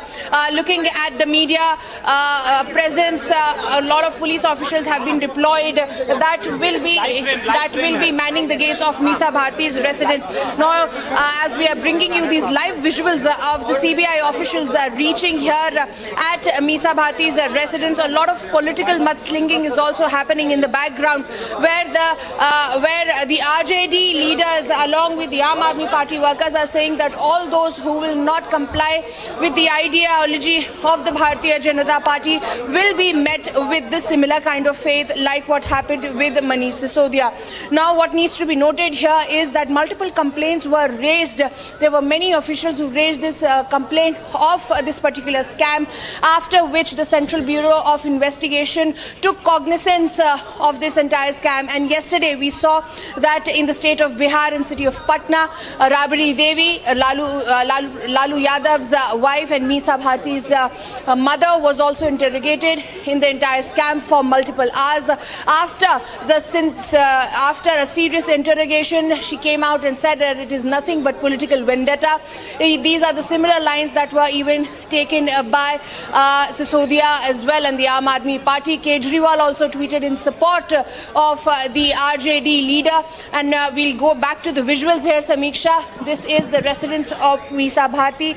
Lalu Yadav, post his medical surgery, has been living here, has been camping with her daughter in the national capital, and today taking in count his his medical recovery, and because he's a senior citizen, the CBI officials, instead of issuing a summon, have reached the residence of the senior RJD leader. These are the visuals. As you can see, ropes have been stretched in front of the residence, banning the move near the gate of the main residence. Police officials are deployed manning the gate of Misa Bharti's home. Now we'll have to see at what time will the interrogation begin. I believe in a couple of minutes that will begin. What needs to be noted here is, Samiksha, that will Lalu Prasad Yadav today agree to participate in the interrogation or not, because our sources are telling us that he could keep the issue of his health in front. We've seen in the past how Lalu Prasad Yadav has been under medical assistance for a very long time after undergoing a serious transplant, and that could be one of the reasons that could be kept forth by Lalu Prasad Yadav here in front of the CBI officials. The 2 cars that we are seeing, the white color car, they are of the CBI officials. Multiple officials just reached a couple of minutes back here at the residence of Lalu Prasad Yadav. Now, what needs to be highlighted here is that This scams date back to 2008. His son Tejasvi Yadav came forward and said that Lalu Prasad could not be booked for the scam because he was a union minister back then and had no authority whatsoever so as to provide anybody any job in the state for that matter. However, the allegations are serious. They are very serious that lands were given to the members of the Prasad family in exchange of jobs. And now, after a very long interrogation that took place yesterday, Samiksha, where Rabri Devi was interrogated for hours, today it's the turn of the RJD premier over here, and he will be interrogated. We'll have to wait and watch that will he participate or not, because the CBI had come yesterday here at the residence of Misa Bharti Samiksha and issued the summons to interrogate Lalu Prasad Yadav. Also, what needs to be seen here is that heavy security over here, Samiksha, has been put forth. You can see right behind me is the residence of Misa Bharti over here. You can see big posters of Lalu Prasad Yadav, and this is where he has been camping for a very, very long time, and specifically post his surgery. But now today it needs to be seen that what kind of grilling will take place, how long will the grilling take place, keeping in mind the health factor here of Lalu Prasad Yadav, and also of also the fact that he is a senior citizen, because the similar kind of behavior was adopted during Sonia Gandhi's ED interrogation as well. Stay tuned to Republic TV. We'll be right back after a very short break to keep you updated of the story. The CBI officials have reached Misa Bharti's residence to interrogate Lalu Yadav. More coming up after this short break.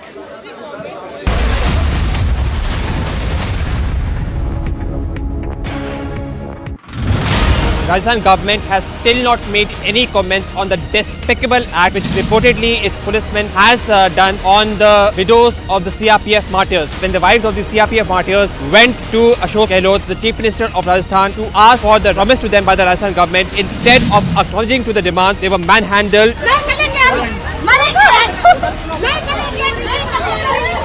Does not only insult the widows of CRPF martyrs, but this also enrages the modesty of women.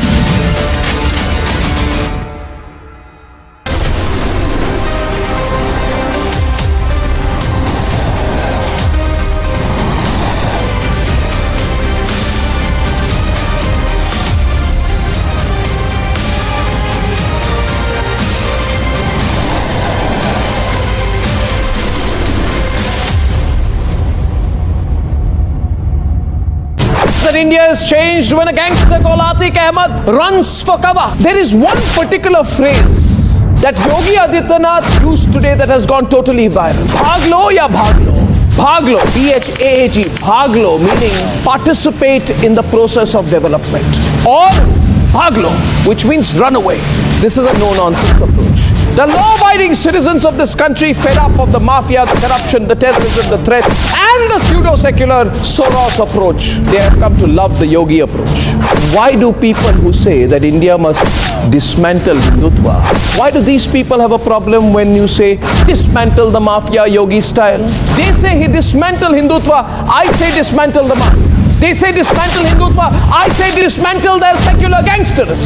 They say dismantle Hindutva, I say dismantle the weak negativity and corruption that people like Atiq Ahmed and gangster politicians have come to represent.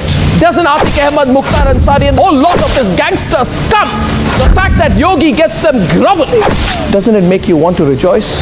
And that's why I began by saying that you know that India has changed when gangsters scum like Atiq Ahmed run for cover.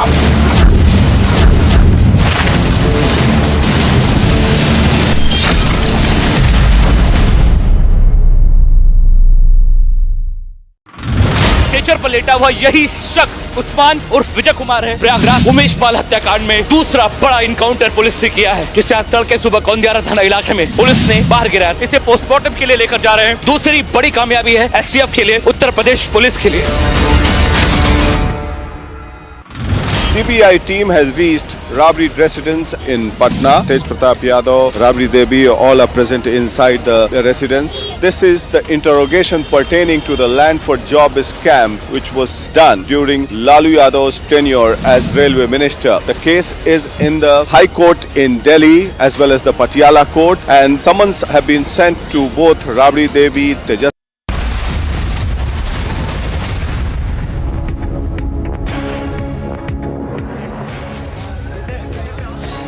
Officials of the Central Bureau of Investigation have reached the residence of Lalu Prasad Yadav's daughter Meeta Bharti. We're bringing you the live visuals from the residence as the CBI officials have knocked the doors over here to carry out a serious investigation in the land for job scam. Stay tuned to Republic TV. We'll be right back after a very short break as the interrogation will go on for long hours and we'll keep you updated. Stay tuned.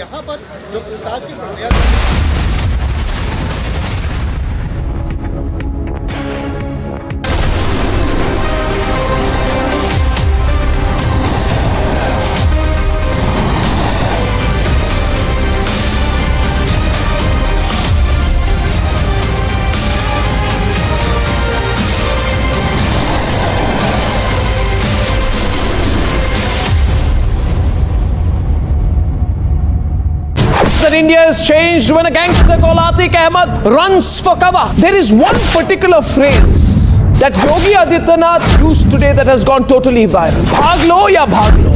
Bhaglo, B-H-A-G, bhaglo, meaning participate in the process of development. Or bhaglo, which means run away. This is a no-nonsense approach. The law-abiding citizens of this country, fed up of the mafia, the corruption, the terrorism, the threat, and the pseudo-secular Soros approach, they have come to love the Yogi approach.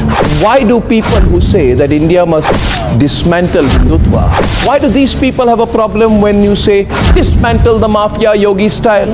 They say he dismantle Hindutva, I say dismantle the mafia. They say dismantle Hindutva, I say dismantle their secular gangsters. They say dismantle Hindutva, I say dismantle the weak negativity and corruption that people like Atiq Ahmed and gangster politicians have come to represent. Doesn't Atiq Ahmed, Mukhtar Ansari and a whole lot of this gangster scum, the fact that Yogi gets them groveling, doesn't it make you want to rejoice? And that's why I began by saying that you know that India has changed when gangsters scum like Atiq Ahmed run for cover.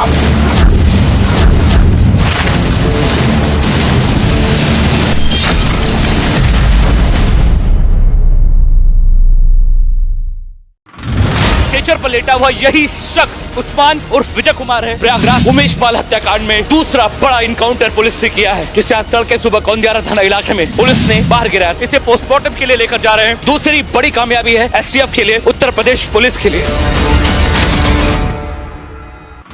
CBI team has reached Rabri residence in Patna. Tej Pratap Yadav, Rabri Devi, all are present inside the residence. This is the interrogation pertaining to the land for job scam which was done during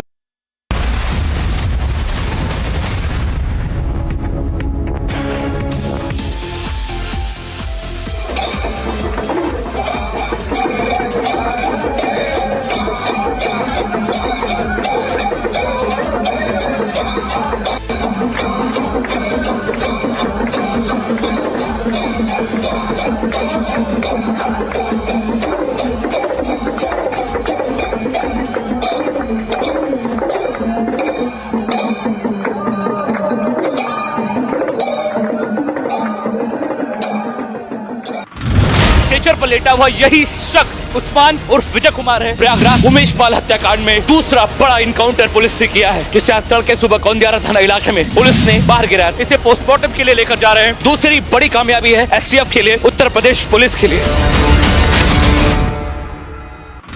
CBI team has reached Rabri residence in Patna. Tej Pratap Yadav, Rabri Devi, all are present inside the residence. This is the interrogation pertaining to the land for job scam which was done during Lalu Yadav's tenure as railway minister. The case is in the High Court in Delhi as well as the Patiala Court, and summons have been sent to both Rabri Devi, Tejasvi Yadav and other family members time and again.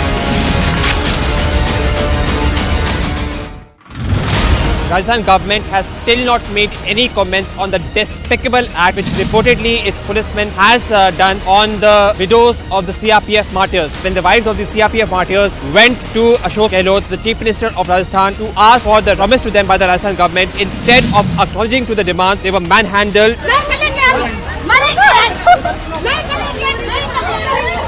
Does not only insult the widows of CRPF martyrs, but this also enrages the modesty of women.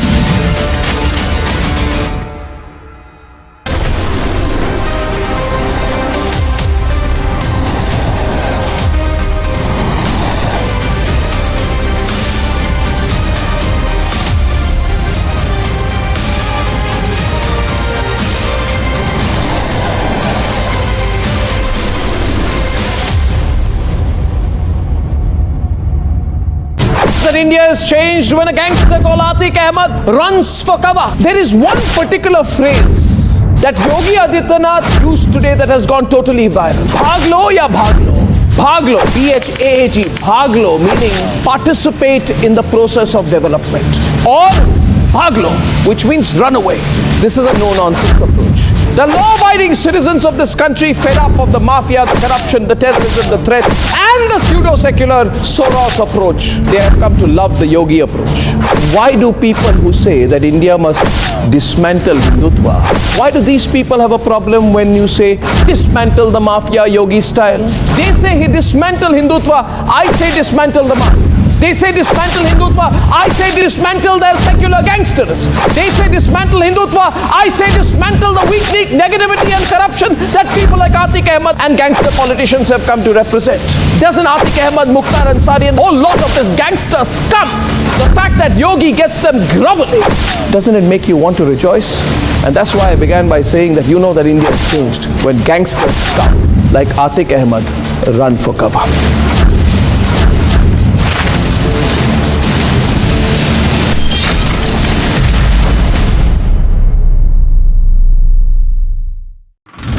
Stretcher पर लेटा हुआ यही शख्स उस्मान उर्फ विजय कुमार है। प्रयागराज उमेश पाल हत्याकांड में दूसरा बड़ा इनकाउंटर पुलिस ने किया है, जिसे आज तड़के सुबह कौंदियारा थाना इलाके में पुलिस ने बाहर गिराया। इसे पोस्टमार्टम के लिए लेकर जा रहे हैं। दूसरी बड़ी कामयाबी है एसटीएफ के लिए, उत्तर प्रदेश पुलिस के लिए। CBI team has reached Rabri residence in Patna. Tej Pratap Yadav, Rabri Devi, all are present inside the residence. This is the interrogation pertaining to the land for job scam which was done during Lalu Yadav's tenure as railway minister. The case is in the High Court in Delhi as well as the Patiala Court, and summons have been sent to both Rabri Devi, Tejasvi Yadav and other family members time and again.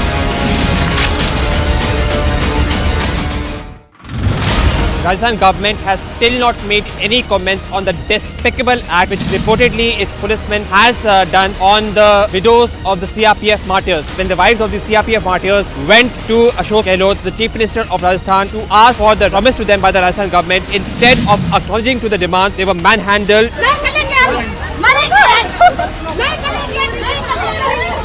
Does not only insult the widows of CRPF martyrs, but this also enrages the modesty of women.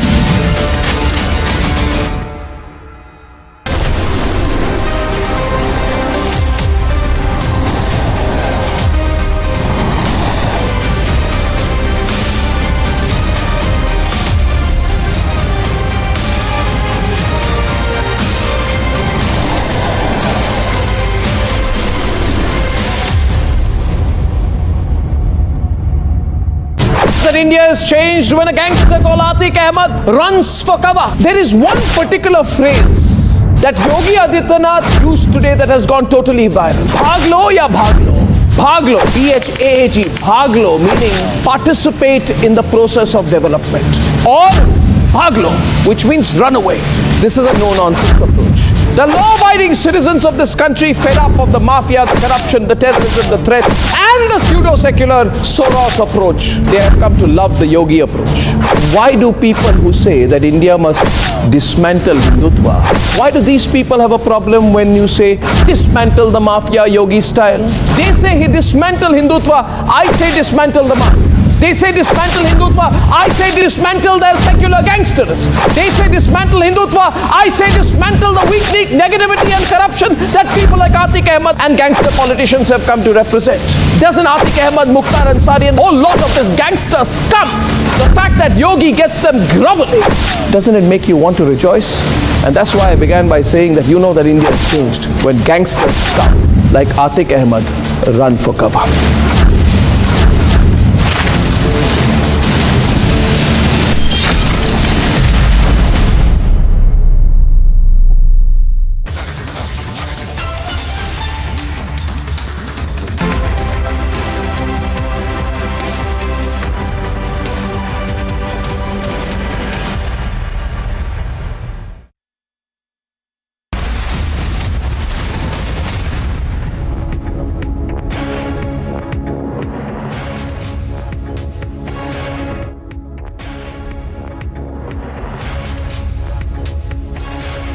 Hello and welcome to this edition of Live and Breaking. I'm Rukma with you and you're watching Republic TV, and the top breaking news story of the hour.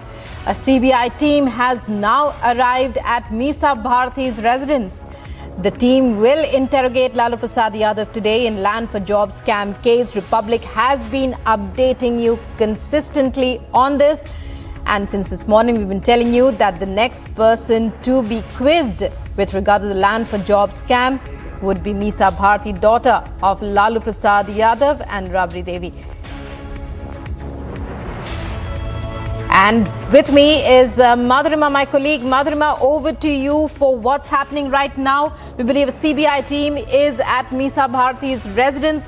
What is the scene there like? Take our viewers through it.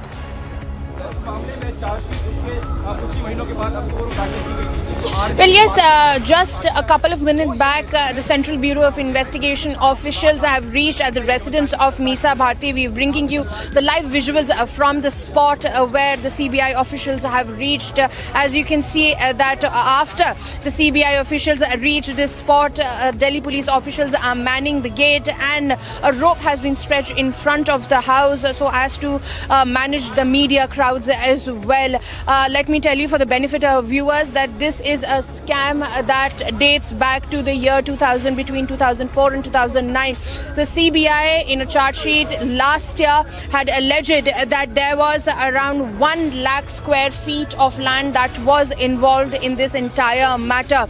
And the CBI went on to allege in the particular charge sheet that the Yadavs, in exchange for jobs and at the Central Railways Group D management, had acquired these land at the minimal price of around 26 lakhs rupees, whereas this 1 lakh square feet of land at that point of time could have costed over 4 crore rupees. So this is a scam that was highlighted by the Central Bureau of Investigation.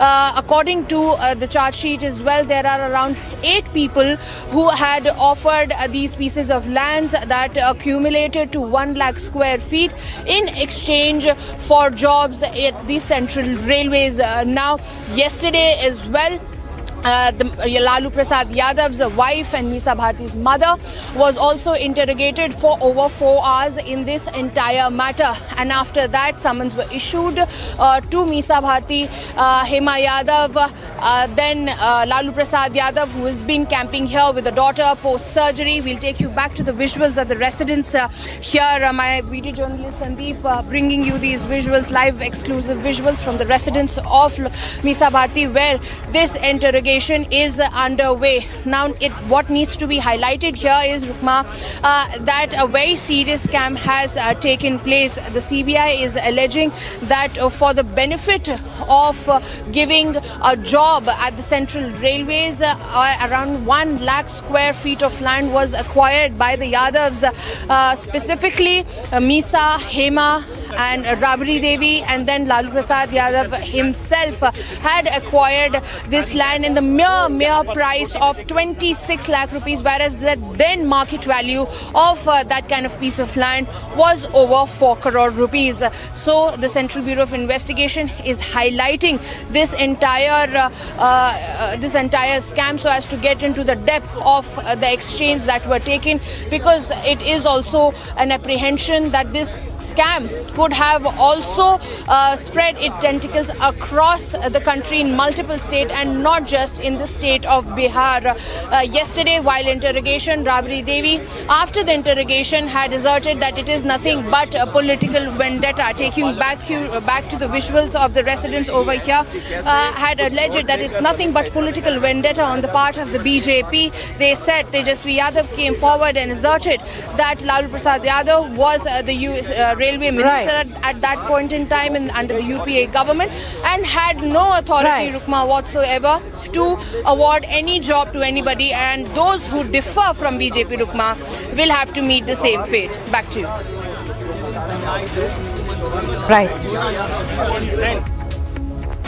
Right, Madhurima, many thanks for joining us there.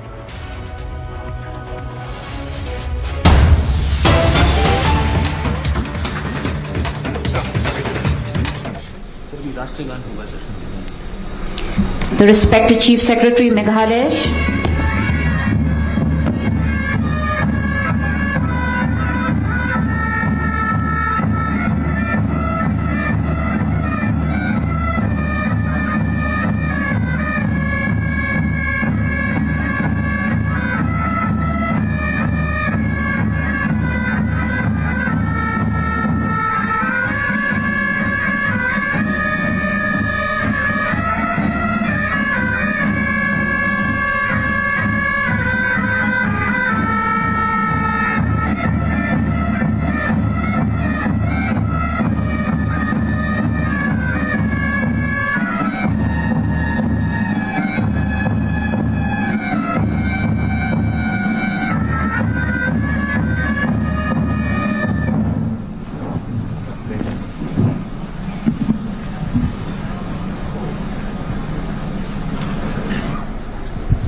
With your permission, sir, the proceeding will now begin.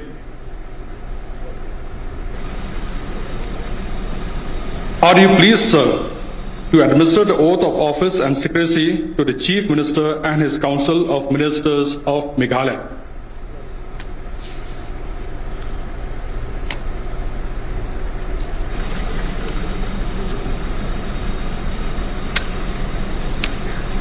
I request now the Honorable Chief Minister come forward to administer the oath of office and secrecy.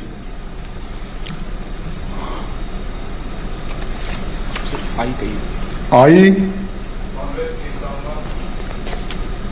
swear in the name of God that I will bear true faith and allegiance to the Constitution of India as by law established, that I will uphold the sovereignty and integrity of India, and I will faithfully and diligently discharge my duties as the Chief Minister of the State of Meghalaya, and that I will write to all manner of people in accordance with the Constitution and the law without fear or favor, rejection or danger.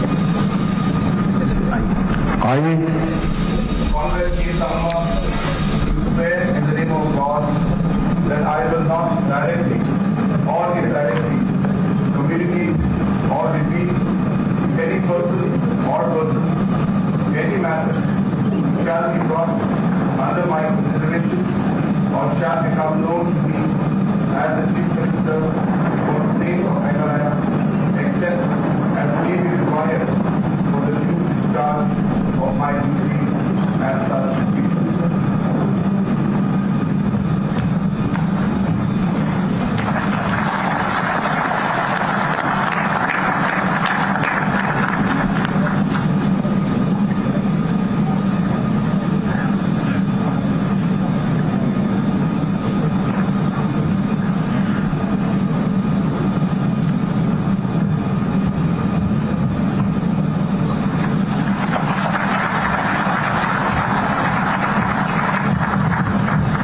Shri Preston Tensong, Deputy Chief Minister.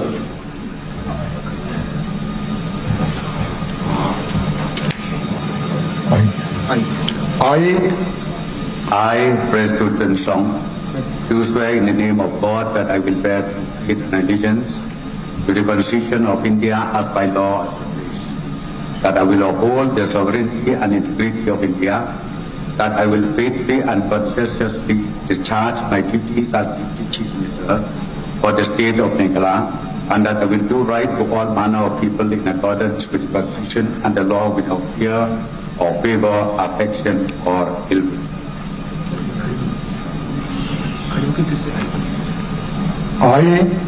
I, Preston Tensong, do swear in the name of God that I will not directly or indirectly communicate or reveal to any person or persons in a matter which shall be brought under my consideration or shall become known to me as Deputy Chief Minister for the state of Meghalaya except as may be required for the due discharge of my duties as such Deputy Chief Minister.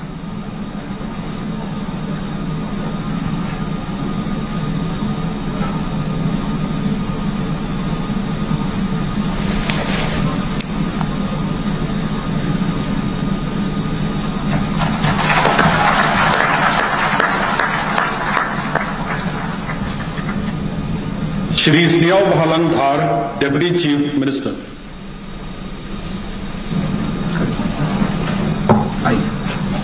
I, Snehav Bhalang Dhar, do swear in the name of God that I will bear true faith and allegiance to the Constitution of India as by law established, that I will uphold the sovereignty and integrity of India, that I will faithfully and consistently discharge my duties as Deputy Chief Minister for the state of Meghalaya, and that I will do right to all manners of peoples in accordance with the Constitution and the law without fears or favor, affections or ill will. I, Snehav Bhalang Dhar, do swear in the name of God that I will not directly or indirectly communicate or reveal to any persons or persons any matter which shall be brought under my considerations or shall become known to me as Deputy Chief Minister for the state of Meghalaya, except as may be required for the due discharge of my duties as such Deputy Chief Minister.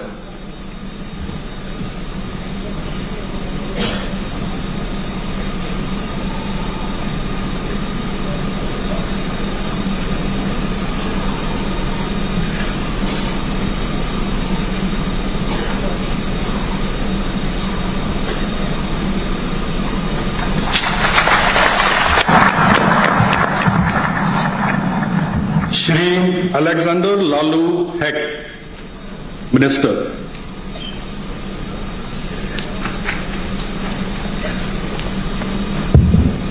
I, Alexander Lalu Heck, do swear in the name of God that I will bear true faith and allegiance to the constitutions of India as by law established, that I will uphold the sovereignty and integrity of India, that I will faithfully and conscientiously discharge my duties as a minister of the state for the states of Meghalaya, and that I will do right to all manner of people in accordance with the constitutions and the law, without fear or favor, affection or ill will. I, Alexander Lalu Heck, do swear in the name of God that I will not directly or indirectly communicate or reveal to any person or persons any matter which will be brought under my considerations or shall become known to me as a minister for the state of Meghalaya, except as may be required for the due discharge of my duties as such minister.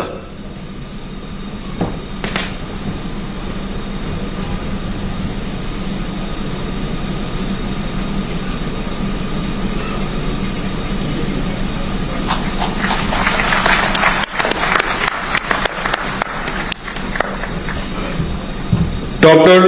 Maisel Amprin Lingdaw, Minister.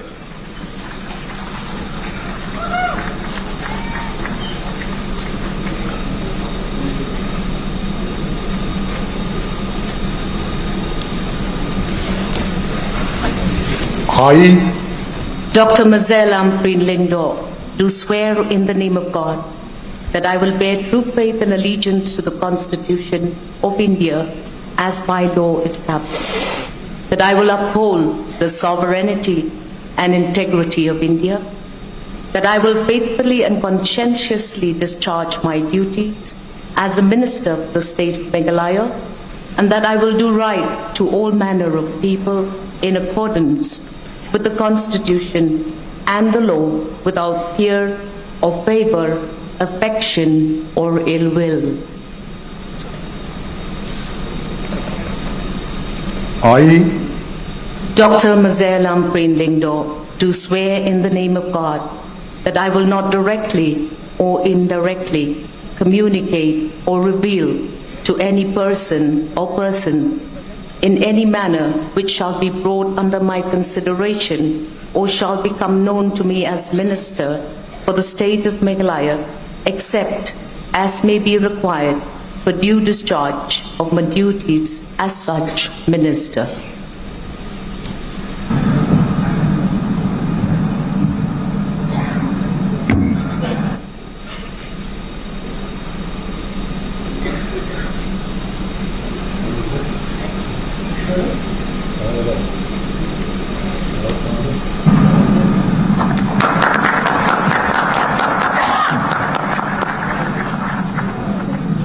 Shri Paul Lingdo, Minister.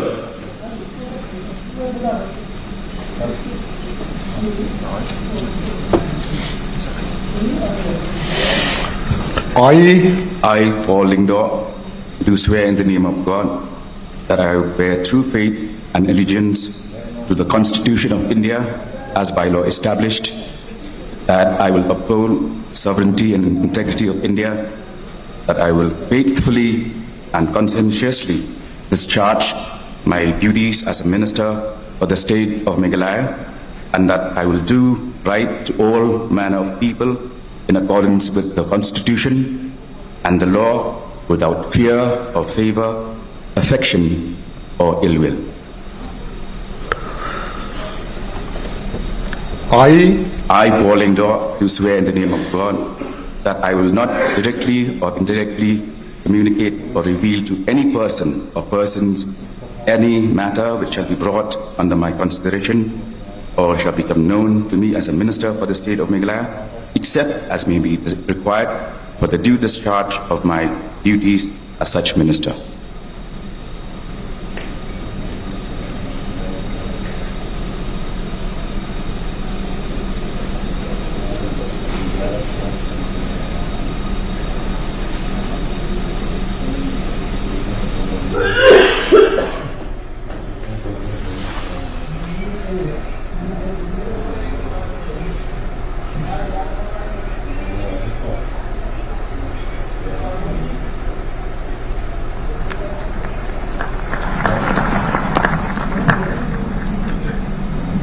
Shri Coming One Umban, Minister.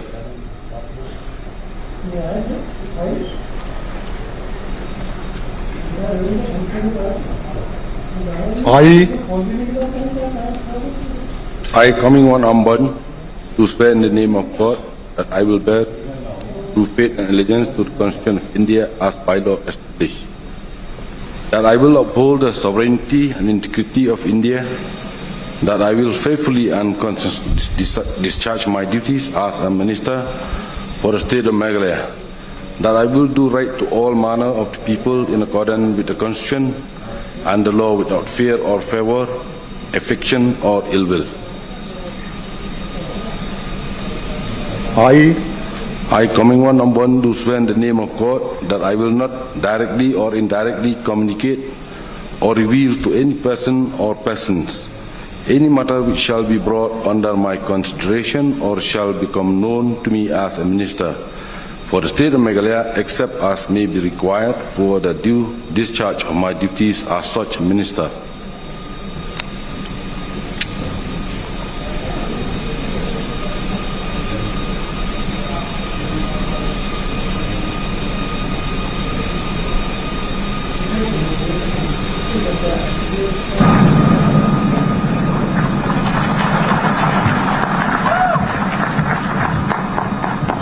Shri Abu Tahir Mondal, Minister.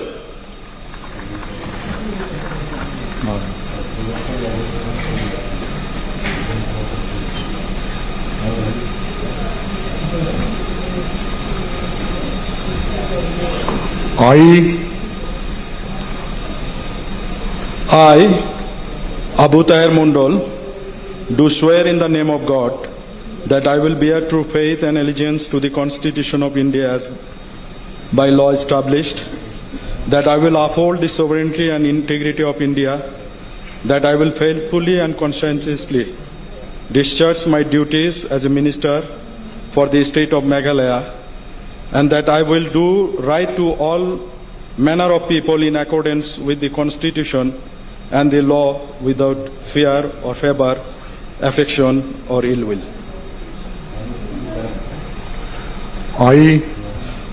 I, Abu Tahir Mondal, do swear in the name of God that I will not directly or indirectly communicate or reveal to any person or persons any matter which shall be brought under my consideration or shall become known to me as a minister for the state of Meghalaya, except as may be required for the due discharge of my duties as such ministers.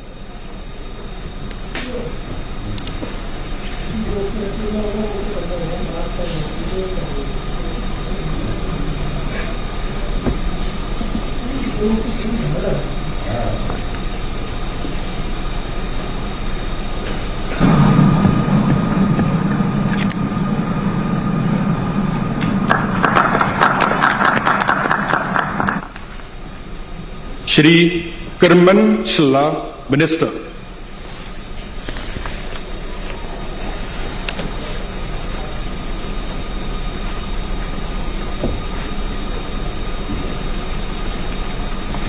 I, Shri Karman Shalla, do swear in the name of God that I will bear true faith and allegiance to the Constitution of India as by law established, that I will uphold the sovereignty and integrity of India, that I will faithfully and conscientiously discharge my duties as a minister for the state of Meghalaya, and that I will do right to all manner of people in accordance with the Constitution and the law without fear or favor, affection or ill will. I, Karman Shalla, do swear in the name of God that I will not directly or indirectly communicate or reveal to any person or persons any matter which shall be brought under my consideration or shall become known to me as a minister for the state of Meghalaya, except as may be required for the due discharge of my duties as such minister.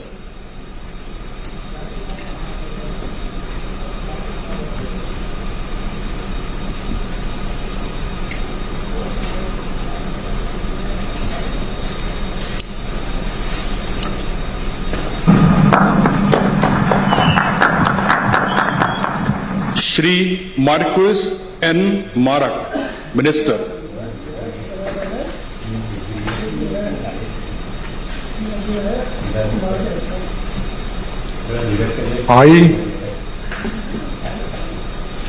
I, Marcus N. Marak, do swear in the name of God that I will bear true faith and allegiance to the Constitution of India as by law established, that I will uphold the sovereignty and integrity of India, that I will faithfully and conscientiously discharge my duties as a minister for the state of Meghalaya, and that I will do right to all manner of people in accordance with the Constitution and law without fear or favor, affection or ill will.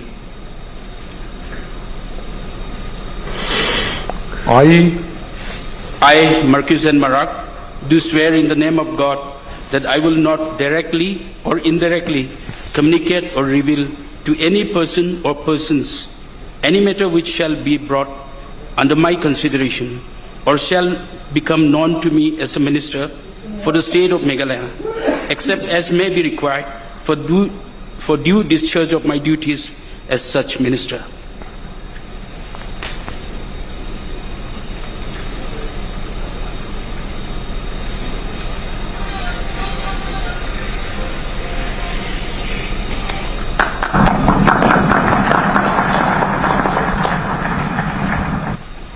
Shri Rakam A. Sangma, Minister.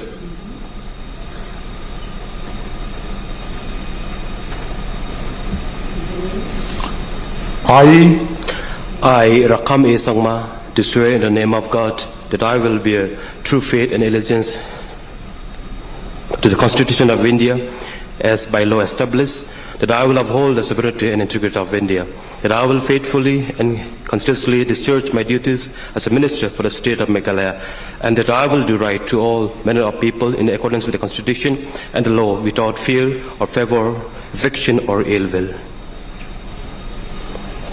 I, Rakam A. Sangma, do swear in the name of God that I will not directly or indirectly communicate or reveal to any person or persons any matter which shall be brought under my consideration or shall become known to me as Minister for the State of Meghalaya, except as may be required for the due discharge of my duties as such Minister.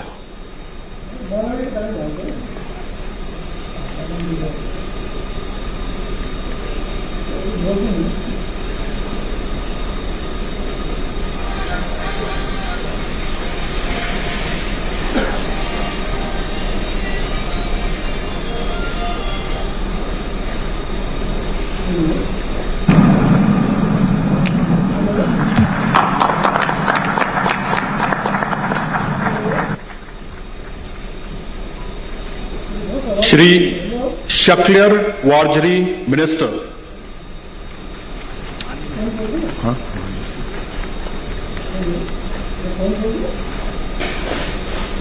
I, Shaklir Warjari, do swear in the name of God that I will bear true faith and allegiance to the Constitution of India, as by law established, that I will uphold the sovereignty and integrity of India, that I will faithfully and conscientiously discharge my duties as a Minister for the State of Meghalaya, and that I will do right to all manner of people in accordance with the Constitution and the law without fear or favor, affection or ill will.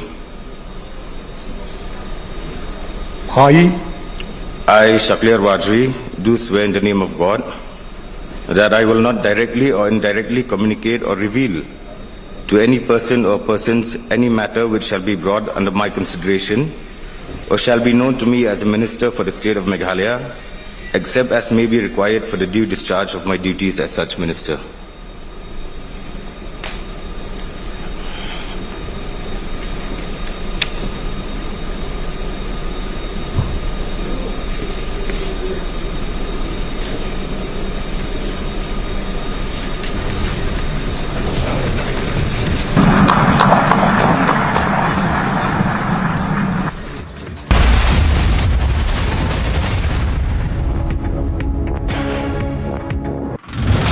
Rajasthan government has still not made any comments on the despicable act which reportedly its policemen has done on the widows of the CRPF martyrs. When the wives of the CRPF martyrs went to Ashok Gehlot, the Chief Minister of Rajasthan, to ask for the promise to them by the Rajasthan government, instead of acknowledging to the demands, they were manhandled.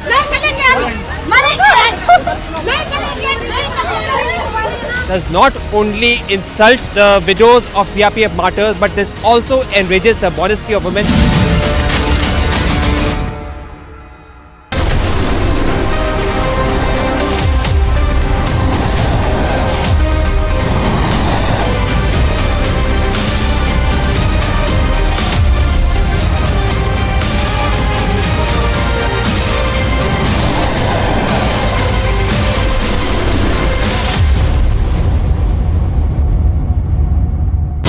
India has changed when a gangster called Atiq Ahmed runs for cover. There is one particular phrase that Yogi Adityanath used today that has gone totally viral. Bhaglo ya bhaglo. Bhaglo, B-H-A-G, bhaglo, meaning participate in the process of development. Or bhaglo, which means run away. This is a no-nonsense approach. The law-abiding citizens of this country, fed up of the mafia, the corruption, the terrorism, the threat, and the pseudo-secular Soros approach, they have come to love the Yogi approach. Why do people who say that India must dismantle Hindutva, why do these people have a problem when you say dismantle the mafia Yogi style? They say he dismantle Hindutva, I say dismantle the mafia. They say dismantle Hindutva. I say dismantle their secular gangsters. They say dismantle Hindutva. I say dismantle the weak negativity and corruption that people like Atiq Ahmed and gangster politicians have come to represent. Doesn't Atiq Ahmed, Mukhtar Ansari and a whole lot of this gangster scum, the fact that Yogi gets them groveling, doesn't it make you want to rejoice? And that's why I began by saying that you know that India has changed when gangsters scum like Atiq Ahmed run for cover.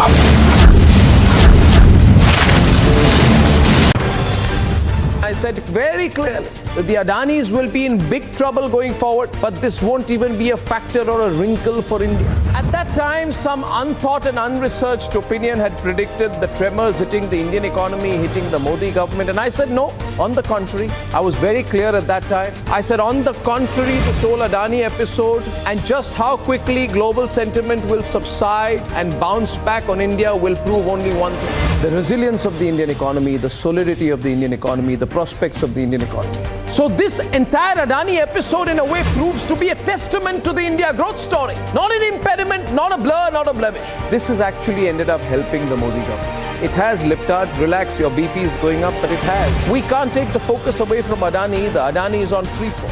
And even the most basic business mind will admit that this is because they have been hugely overvalued, huge overhyped. Viewers, we need to do a deep dive into Adani. There are fundamental flaws, ladies and gentlemen. And we need to keep the focus on Adani. Over leverage of this kind, flawed business models, too much hype and questionable corporate governance does not stigmatize the Indian corporate sector.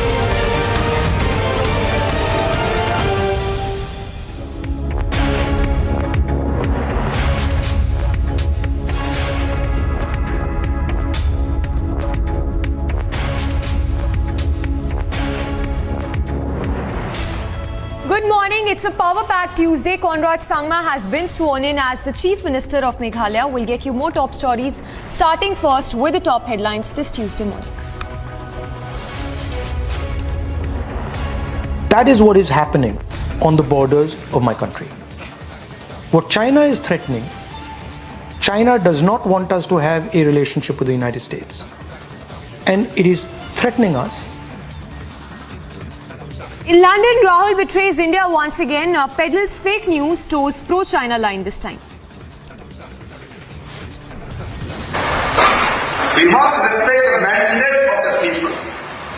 The mandate of the people, which is followed due process of law, must be respected at any cost. Union Law Minister hits back, says calibrated malicious campaigns must be exposed. Trouble mounts for Kejriwal's Deputy Sisodia to now be quizzed by the ED team in Tihar jail.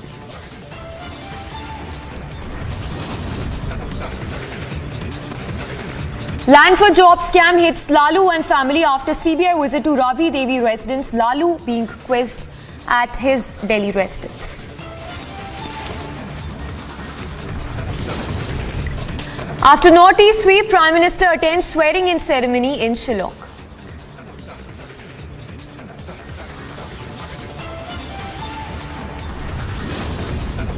And in a latest diktat, Pakistan mandates hijab in Pakistan-occupied Kashmir.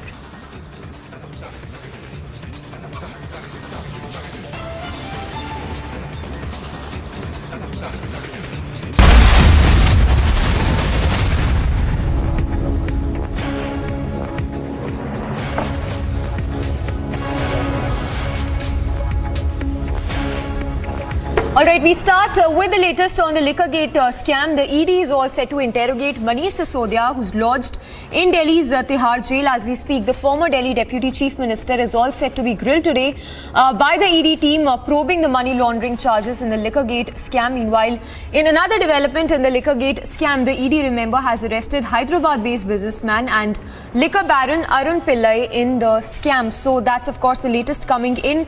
We'll go across to Anuj as well, who's there outside the Tihar jail, getting us the latest.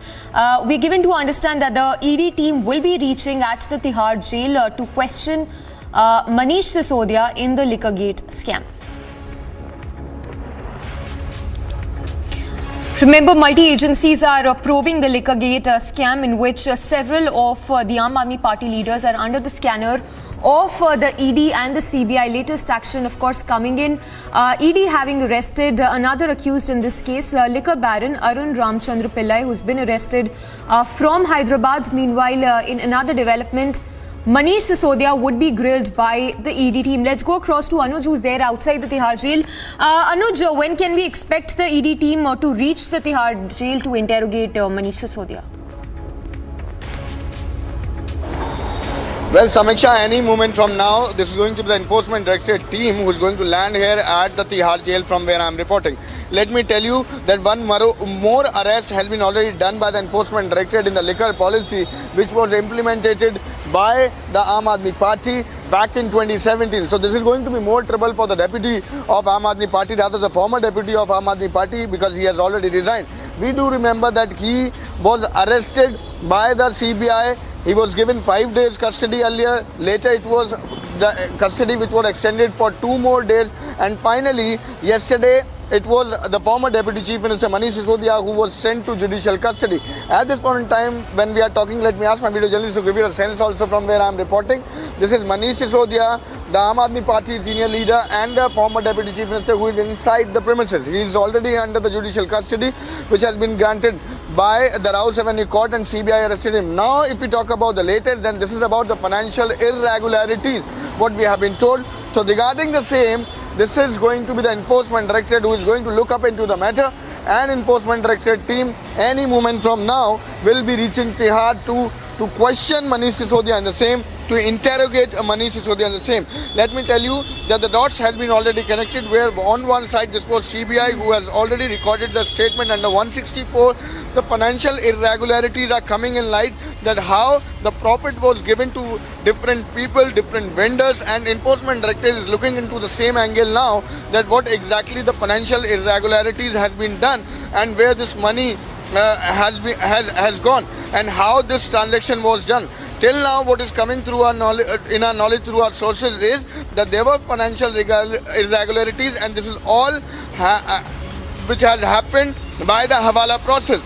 So this is all going to be the part of investigation which will be taken up by the Enforcement Directorate any moment from now. This is going to be the entry of ED, which is going to happen in this particular premises from where I am reporting. This is the Tihar jail, or in the national capital, where Manish Sisodia, the former Deputy Chief Minister, is already under the judicial custody. So this is to wait and watch how exactly it is going to pan out and what exactly is going to be the next move of Enforcement Directorate. But yes, Manish Sisodia is going to be in more trouble. Aam Aadmi Party is going to be in more trouble, because now after CBI, this is Enforcement Directorate who is going to question Manish Sisodia. Many of the people have been already arrested by the Enforcement Directorate. Even the latest, what we are breaking is today in the morning, a man has been already arrested by the Enforcement Directorate from Hyderabad. So any moment from now, this is going to be the team of Enforcement Directorate who is going to land here at Tihar and will be questioning Manish Sisodia and the same. All right, Anuj, thank you for the moment. We'll keep coming back to you. So the ED team would be arriving shortly at the Tihar jail to interrogate Sisodia.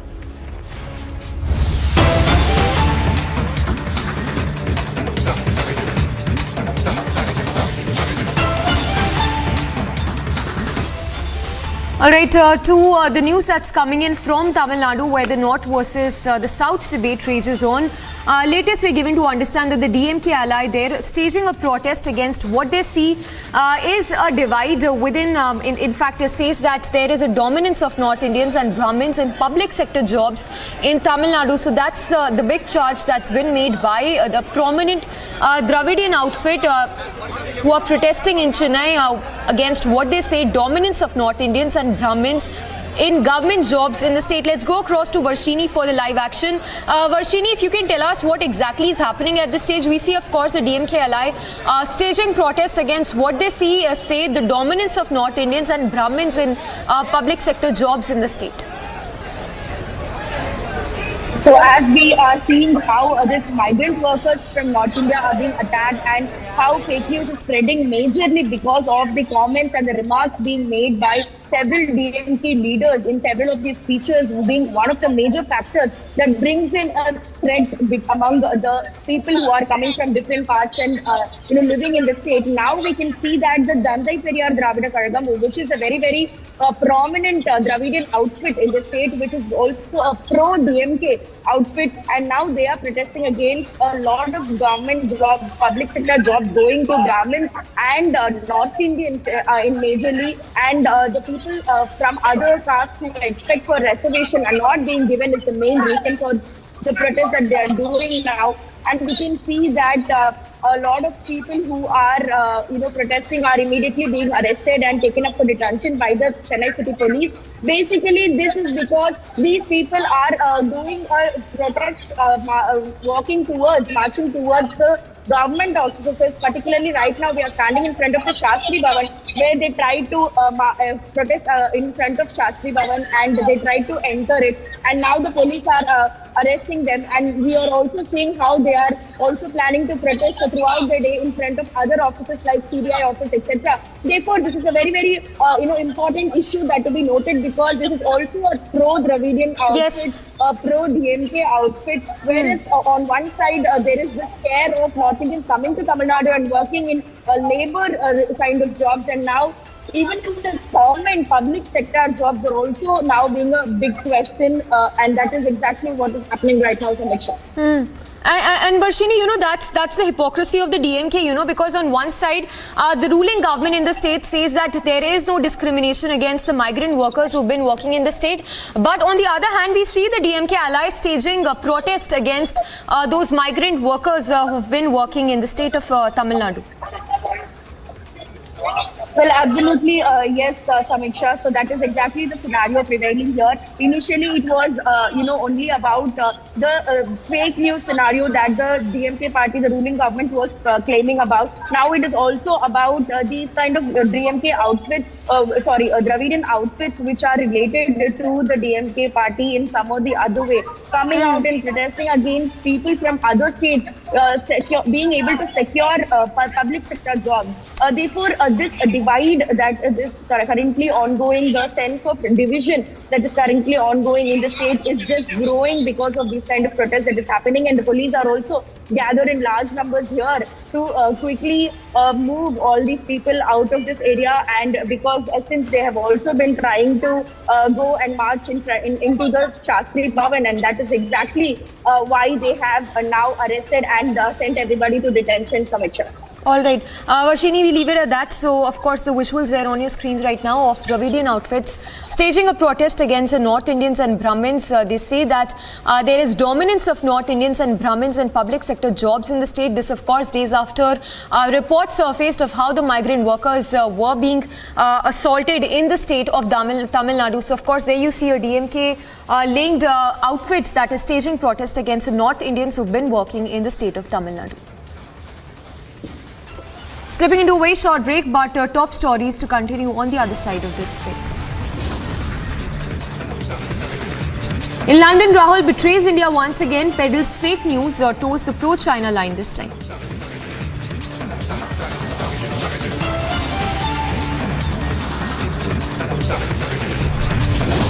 Land for job scam hits Lalu and family. CBI team at daughter Misa Bharti's residence.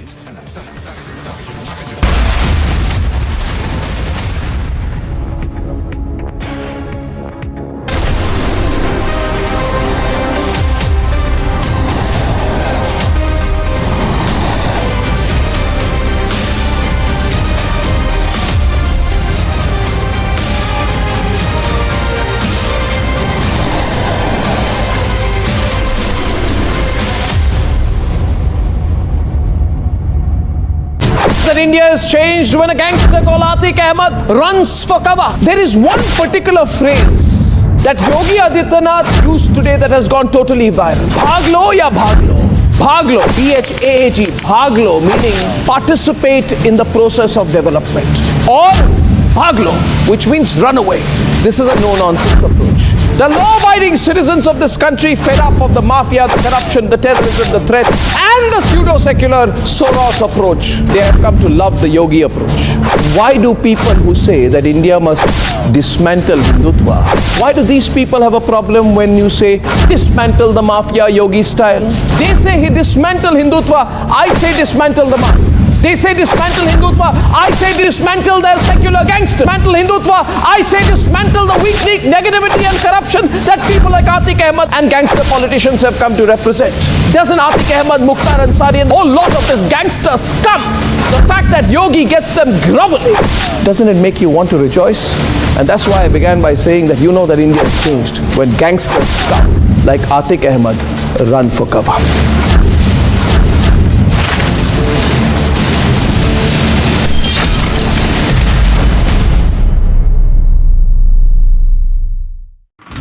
Stretcher पर लेटा हुआ यही शख्स उस्मान उर्फ विजय कुमार है। प्रयागराज उमेश पाल हत्याकांड में दूसरा बड़ा इनकाउंटर पुलिस ने किया है, जिसे आज तड़के सुबह कौंदियारा थाना इलाके में पुलिस ने बाहर गिराया। इसे पोस्टमार्टम के लिए लेकर जा रहे हैं। दूसरी बड़ी कामयाबी है एसटीएफ के लिए, उत्तर प्रदेश पुलिस के लिए। CBI team has reached robbery residence in Patna. Tej Pratap Yadav, Rabri Devi, all are present inside the residence. This is the interrogation pertaining to the land for job scam which was done during Lalu Yadav's tenure as railway minister. The case is in the High Court in Delhi as well as the Patiala Court, and summons have been sent to both Rabri Devi, Tejasvi Yadav and other family members time and again. Rajasthan government has still not made any comments on the despicable act which reportedly its policemen has done on the widows of the CRPF martyrs. When the wives of the CRPF martyrs went to Ashok Gehlot, the Chief Minister of Rajasthan, to ask for the promise to them by the Rajasthan government, instead of acknowledging to the demands, they were manhandled.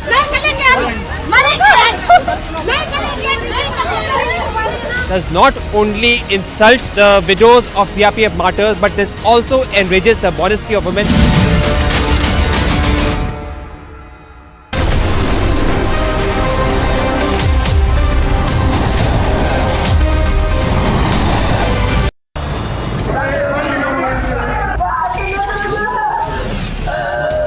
A serving soldier of the Indian Army has been murdered by a politician, and the Latvians media is quiet about it.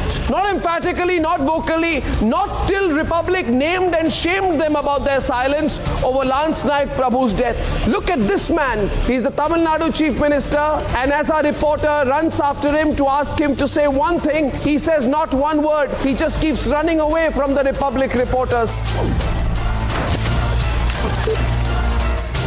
All the 9 of the accused have been taken to custody. The primary accused, Chinnasamy, had been picked up by the CID and handed over to the Tamil Nadu cops.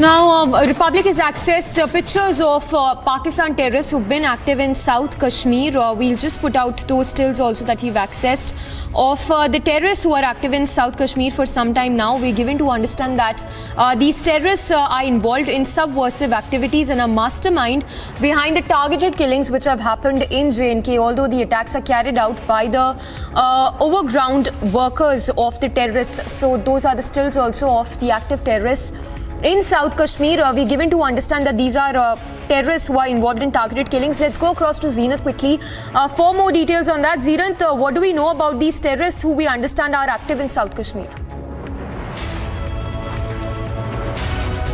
See, we have gathered these exclusive pictures of the Pakistani terrorists who have been active in South Kashmir, in Shopian and Pulwama for quite some time from now, and they are the one who have been the mastermind behind the killings, the target killings, although the attacks have been carried by the local terrorists or the OGWs, but manhunt has been launched by the J&K police to neutralize these terrorists. One of them has been identified as Suleimani of Karachi, Pakistan. Pakistan terrorists, many of them have been neutralized in many operations, whether the operations were carried in 2022, 21, or this year also we witnessed the foreign terrorists being neutralized. But they are the ones who are active in South Kashmir and have been involved in their role in target killings in the South Kashmir.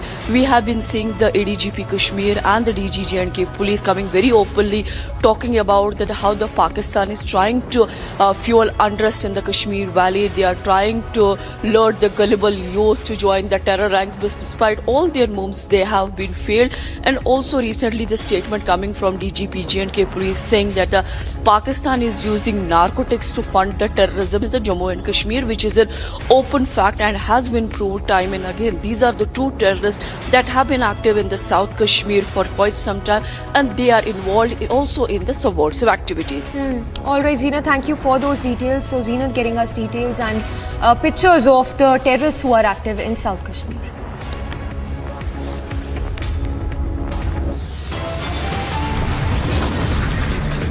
And coming up on the other side, we'll get you the latest as Union Minister Kiran Rijiju hits back, says calibrated malicious campaigns must be exposed.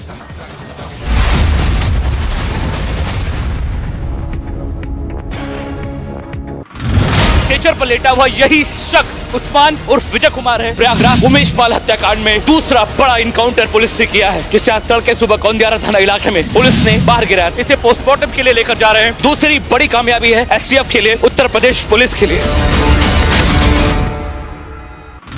CBI team has reached Rabri residence in Patna. Tej Pratap Yadav, Rabri Devi, all are present inside the residence. This is the interrogation pertaining to the land for job scam which was done during Lalu Yadav's tenure as railway minister. The case is in the High Court in Delhi as well as the Patiala Court, and summons have been sent to both Rabri Devi, Tejasvi Yadav and other family members time and again.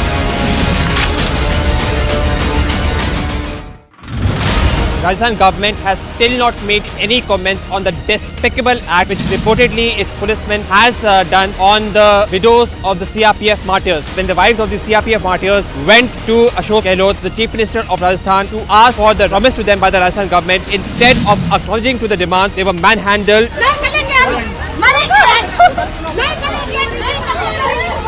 Does not only insult the widows of CRPF martyrs, but this also enrages the modesty of women.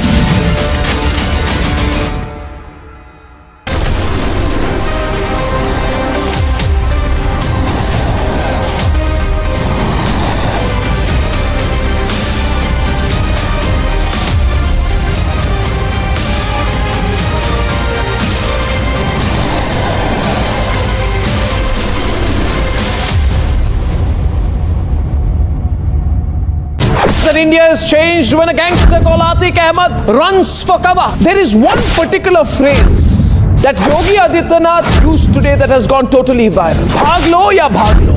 Bhaglo, B-H-A-A-G, bhaglo, meaning participate.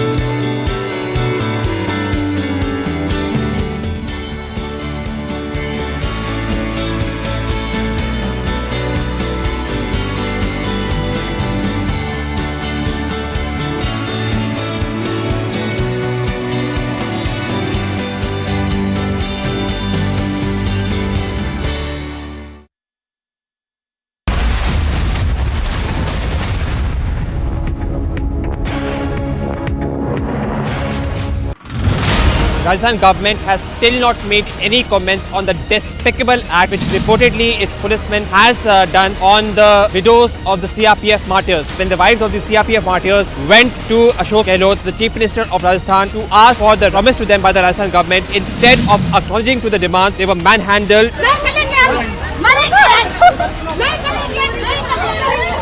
does not only insult the widows of CRPF martyrs, but this also enrages the modesty of women.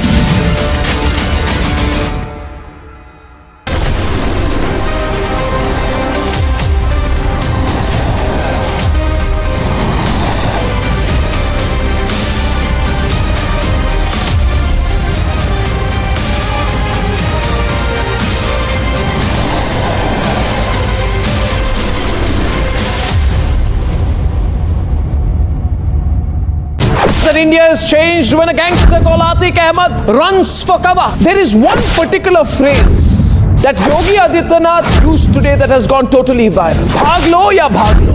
Bhaglo, B-H-A-G, bhaglo, meaning participate in the process of development. Or bhaglo, which means run away. This is a no-nonsense approach. The law-abiding citizens of this country, fed up of the mafia, the corruption, the terrorism, the threat, and the pseudo-secular Soros approach, they have come to love the Yogi approach. Why do people who say that India must dismantle Hindutva, why do these people have a problem when you say dismantle the mafia Yogi style? They say he dismantle Hindutva, I say dismantle the mafia. They say dismantle Hindutva, I say dismantle their secular gangsters. They say dismantle Hindutva, I say dismantle the weak negativity and corruption that people like Atiq Ahmed and gangster politicians have come to represent. Doesn't Atiq Ahmed, Mukhtar Ansari and a whole lot of this gangster scum, the fact that Yogi gets them groveling, doesn't it make you want to rejoice? And that's why I began by saying that you know that India has changed when gangsters scum like Atiq Ahmed run for cover.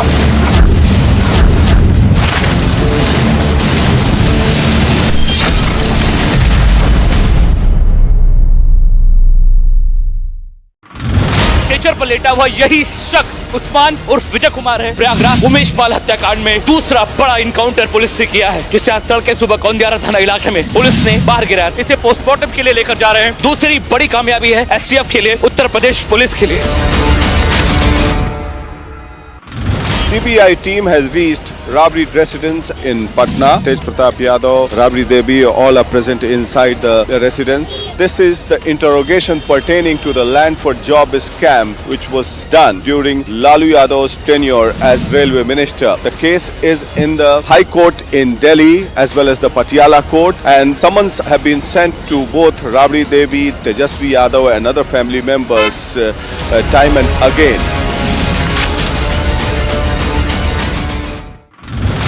Rajasthan government has still not made any comments on the despicable act which reportedly its policemen has done on the widows of the CRPF martyrs. When the wives of the CRPF martyrs went to Ashok Gehlot, the Chief Minister of Rajasthan, to ask for the promise to them by the Rajasthan government, instead of acknowledging to the demands, they were manhandled.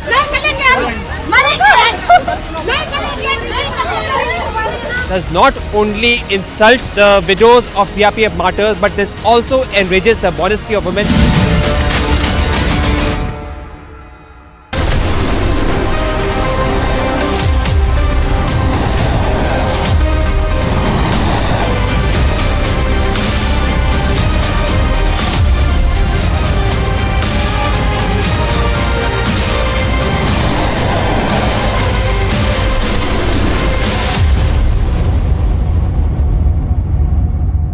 That India is changed when a gangster called Atiq Ahmed runs for cover. There is one particular phrase that Yogi Adityanath used today that has gone totally viral. Bhaglo ya bhaglo. Bhaglo, B-H-A-G, bhaglo, meaning participate in the process of development. Or bhaglo, which means run away. This is a no-nonsense approach. The law-abiding citizens of this country, fed up of the mafia, the corruption, the terrorism, the threat, and the pseudo-secular Soros approach, they have come to love the Yogi approach. Why do people who say that India must dismantle Hindutva, why do these people have a problem when you say dismantle the mafia Yogi style?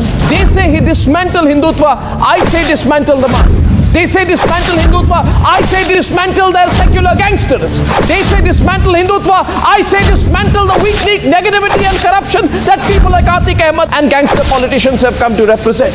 Doesn't Atiq Ahmed, Mukhtar Ansari and a whole lot of this gangster scum, the fact that Yogi gets them groveling, doesn't it make you want to rejoice? And that's why I began by saying that you know that India has changed when gangsters scum like Atiq Ahmed run for cover.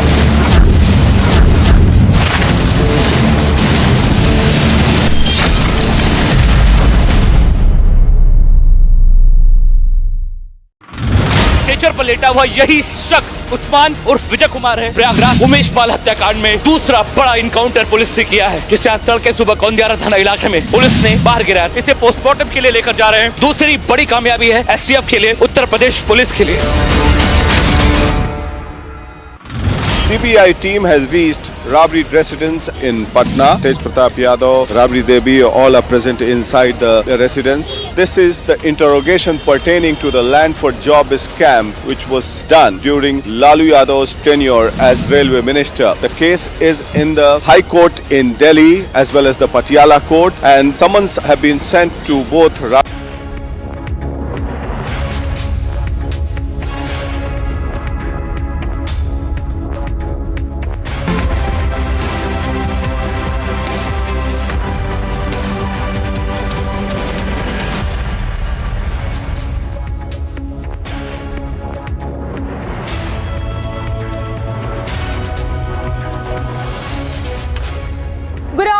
It's a power-packed Tuesday today. While Manish Sisodia is all set to be grilled by the ED today, the CBI is interrogating Lalu Prasad Yadav in the land for job scam. Starting first with the top headlines and then the top stories. That is what is happening on the borders of my country. What China is threatening, China does not want us to have a relationship with the United States. And it is threatening us. In London, Rahul betrays India once again, peddles fake news, toes pro-China line this time.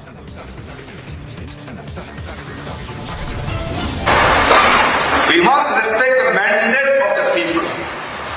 The mandate of the people, which is followed due process of law, must be respected at any cost.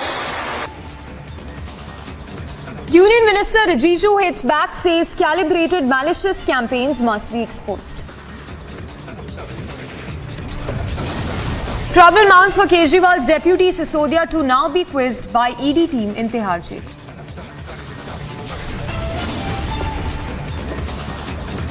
Land for job scam hits Lalu and family. CBI team at daughter Misa Bharti's residence in Delhi.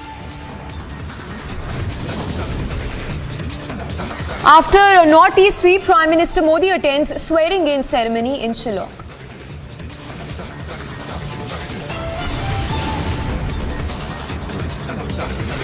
And latest diktat by Pakistan that mandates hijab in Pakistan-occupied Kashmir.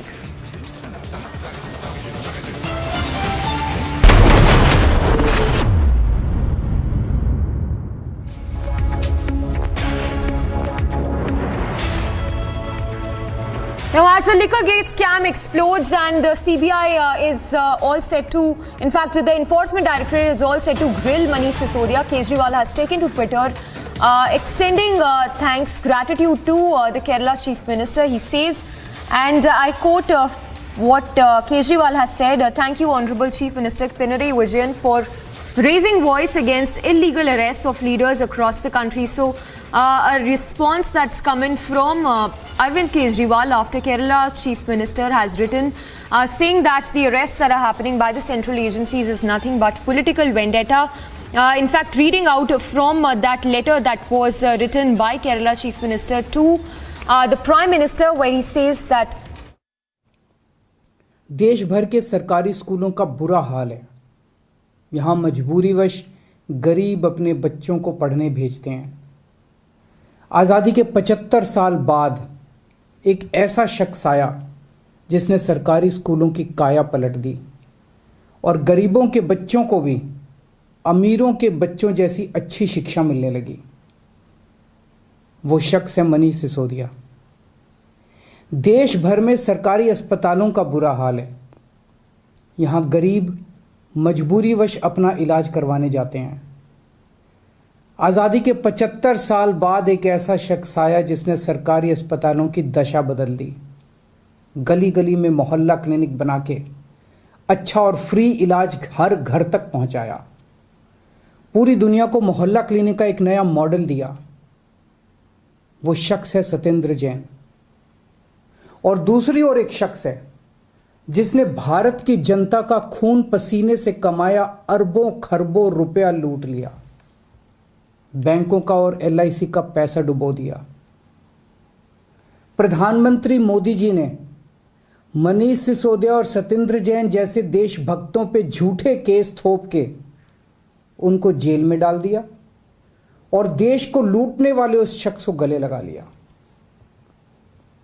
आज मैं बेहद चिंतित हूं, मनीष और सत्येंद्र की गिरफ्तारी को लेकर नहीं। मनीष सिसोदिया और सत्येंद्र जैन बहुत बहादुर हैं, देश के लिए जान भी दे सकते हैं। जेल की कोठरी उनके बुलंद हौसलों को नहीं तोड़ पाएगी। मैं चिंतित हूं आज देश की परिस्थिति को लेकर। जिस देश के प्रधानमंत्री लोगों को अच्छी शिक्षा और अच्छा इलाज देने वालों को तो जेल में डाल दें और देश को लूटने वालों का साथ दें, उस देश की स्थिति बहुत चिंताजनक है। वहां आम लोगों के लिए काम करने वाला और उनकी सुनवाई करने वाला कोई नहीं बचता। मैंने तय किया है कि मैं इस बार होली वाले दिन पूरा दिन देश के लिए ध्यान करूंगा, प्रार्थना करूंगा, पूजा करूंगा। अगर आपको भी लगता है कि प्रधानमंत्री जी ठीक नहीं कर रहे, अगर आप भी देश की स्थिति को लेकर चिंतित हैं, तो मेरी आपसे अपील है, होली मनाने के बाद थोड़ा समय निकाल के आप भी देश की खातिर मेरे साथ भगवान की पूजा करना, ध्यान करना। जय Hind. So there you heard the Delhi Chief Minister who says that he would be praying through the day for the country and again crying a political vendetta, witch hunt by the central agencies as Manish Sisodia and Satyendra Jain remain in custody of the agencies in various camps.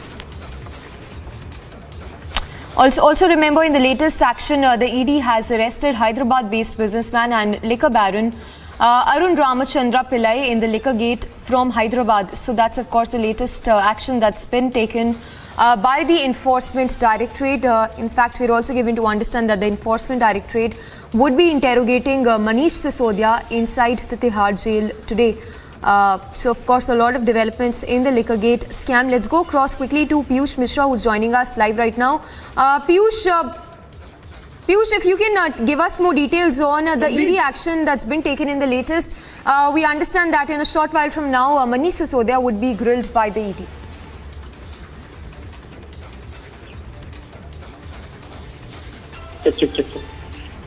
Yes, Piyush, we can hear you. If you could give us more details on Sisodia's grilling by the ED today. So yes, Samiksha, what we are now hearing is that enforcement directorate officers and also senior officers, they are investigating the entire case, and now the officers are now reaching there at the Tihar jail for the investigation into this entire case. There is, further interrogation which needs to be done, and that is why the officers have now reached there at the Tihar jail for questioning Manish Sisodia. But on the other side, we are now hearing the kind of once again political statements being made by Arvind Kejriwal against the arrest of Manish Sisodia. Once again, he is raising the matter as to how there has been illegal arrest taking place. He also tweeted in support of the Chief Minister of Kerala, saying that because of the voice which has been raised by many political parties, it is important to raise as to how these issues are being being raised, and the other opposition leaders are being targeted and being framed by the central agencies on the directions of BJP. Today, Manish Sisodia is once again being grilled. Remember that court had given the permission for the same during the hearing in Rouse Avenue Court. CBI had sought for this, and that is why they had also pleaded that he should be sent to judicial custody. Right now, as we are speaking, the officers are there at the Tihar jail, and they will be, in fact, asking him about the other links those have been unearthed by the agencies in the last few days of investigation. During the 7 days of custody of Manish Sisodia with CBI officers confronted him with various evidences and testimonies which they recorded in the last few months, and to expedite their investigation, the officers have again gone to Tihar jail. We'll have to wait and watch how the investigation further proceeds. On 10th of this very month, just hold your thoughts. Yes, let's go across to BJP's RP Singh also. Mr. Singh, Kejriwal in his latest address says that he would be praying through the day for the country, and also again thanking the Kerala Chief Minister for the letter that Pinarayi has written to the Prime Minister. Well, a shameful day for Delhi that the two ministers are in jail, and people who spoke about anti-corruption campaign, they are deeply involved in corruption. One. Secondly, why is scared of any investigation? I mean, and if he has anything to say against investigation, or he says that his minister is clean, then he should have gone to the court and got the FIR quashed. But that didn't happen. He didn't go to the court to get the FIR quashed. So this really shows that yes, the ministers are involved and money exchange hands, and that's the reason that they couldn't go to the court and get the FIR quashed or couldn't get the bail for Satinder Jain. And also, Mr. Singh, what do you make of this South cartel angle that's being looked into by the central agencies? Because just this morning, we received the information of liquor baron Arun Pillai, who was arrested from Hyderabad.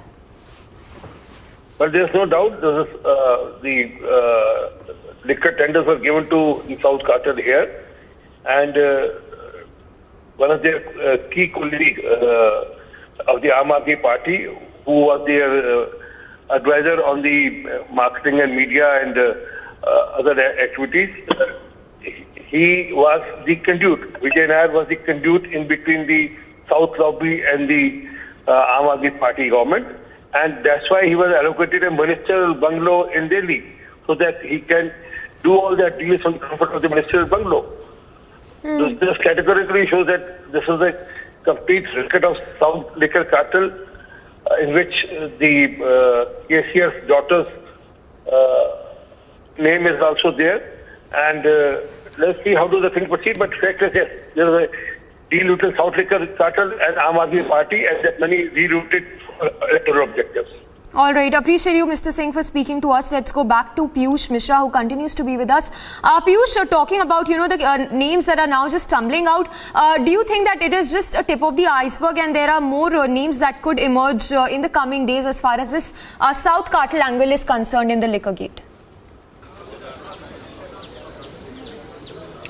Well, certainly, and that is what the officers are looking for, and that is why they want to do thorough interrogation of Manish Sisodia. During their 7 days of custody, we have also heard about many things those have tumbled out of the investigation which has been done by CBI so far. Today, once again, the officers are there at, in fact, they are en route to Tihar jail, and they will be asking Manish Sisodia about the kind of things which they have been able to unearth in the last few days or in the last few months. Remember that CBI had been claiming that Manish Sisodia has been non-evasive and not cooperating, and then that was the first charge on which he was also arrested by CBI when he was called for the questioning for the second time there at the CBI headquarters. During the hearing in court, also CBI has mentioned as to how Manish Sisodia has been non-cooperating, but there are many other angles on which investigation needs to be done. On contrary to that, Manish Sisodia had applied for the bail, and his bail hearing will take place on 10th of March, but his judicial custody is till 20th of this March. If he gets lucky, most likely he'll get bail on 10th, but we are already seeing the kind of political statements being made by Arvind Kejriwal. He has just done a press conference where he has said that fake cases have been slapped against Satyendra Jain and Manish Sisodia, and they have been put behind the bars. A couple of days back, we also saw as to how a letter was written by 9 opposition political parties extending their support to Manish Sisodia, and also the recent arrests, those have been made by central agencies. In fact, they are claiming that the central-led investigative agencies are doing this just because they want to frame the opposition political parties. Left had not signed it, but today we are also seeing that how Pinarayi Vijayan coming out, he is extending his support and voicing his concern as far as framing of opposition leaders are concerned. On that particular note, Arvind Kejriwal has also replied to him and has thanked him. Today he did a press conference and said that fake cases have been slapped against Manish Sisodia and Satyendra Jain. But the point here is that none of the leaders of Aam Aadmi Party have been able to explain the technicalities of this entire scam. They have not been able to tell us about the meeting of South cartel. They have also not been able to tell about the kind of testimonies and also the statements that have been given by C. Arvind, a top bureaucrat who was here in Delhi government, who had also named Manish Sisodia. Yes, Piyush, stay with us. Let's go across to Tom Vadakan of the BJP also. Mr. Vadakan, What do you make of the letter that's been written by the Kerala Chief Minister to Prime Minister, again calling these arrests that have been made as illegal? And of course, your remarks, your thoughts on this statement that's coming from Kejriwal asking the people of the country to pray on Holi. Well, you mentioned Pinarayi Vijayan. Pinarayi Vijayan is himself under investigation and his CMO. So this is birds of the same feather flocking together. Now that be it, his argument is that elected representatives should not be prosecuted. But does that mean elected representatives should be given license to corruption? And is that the charge that the Chief Minister is making, that, well, you can't arrest an elected representative on charges of corruption? He himself is involved in it. The CMO is involved in it. Investigation is on. The matter is sub judice, so one doesn't want to go into the issues, basically.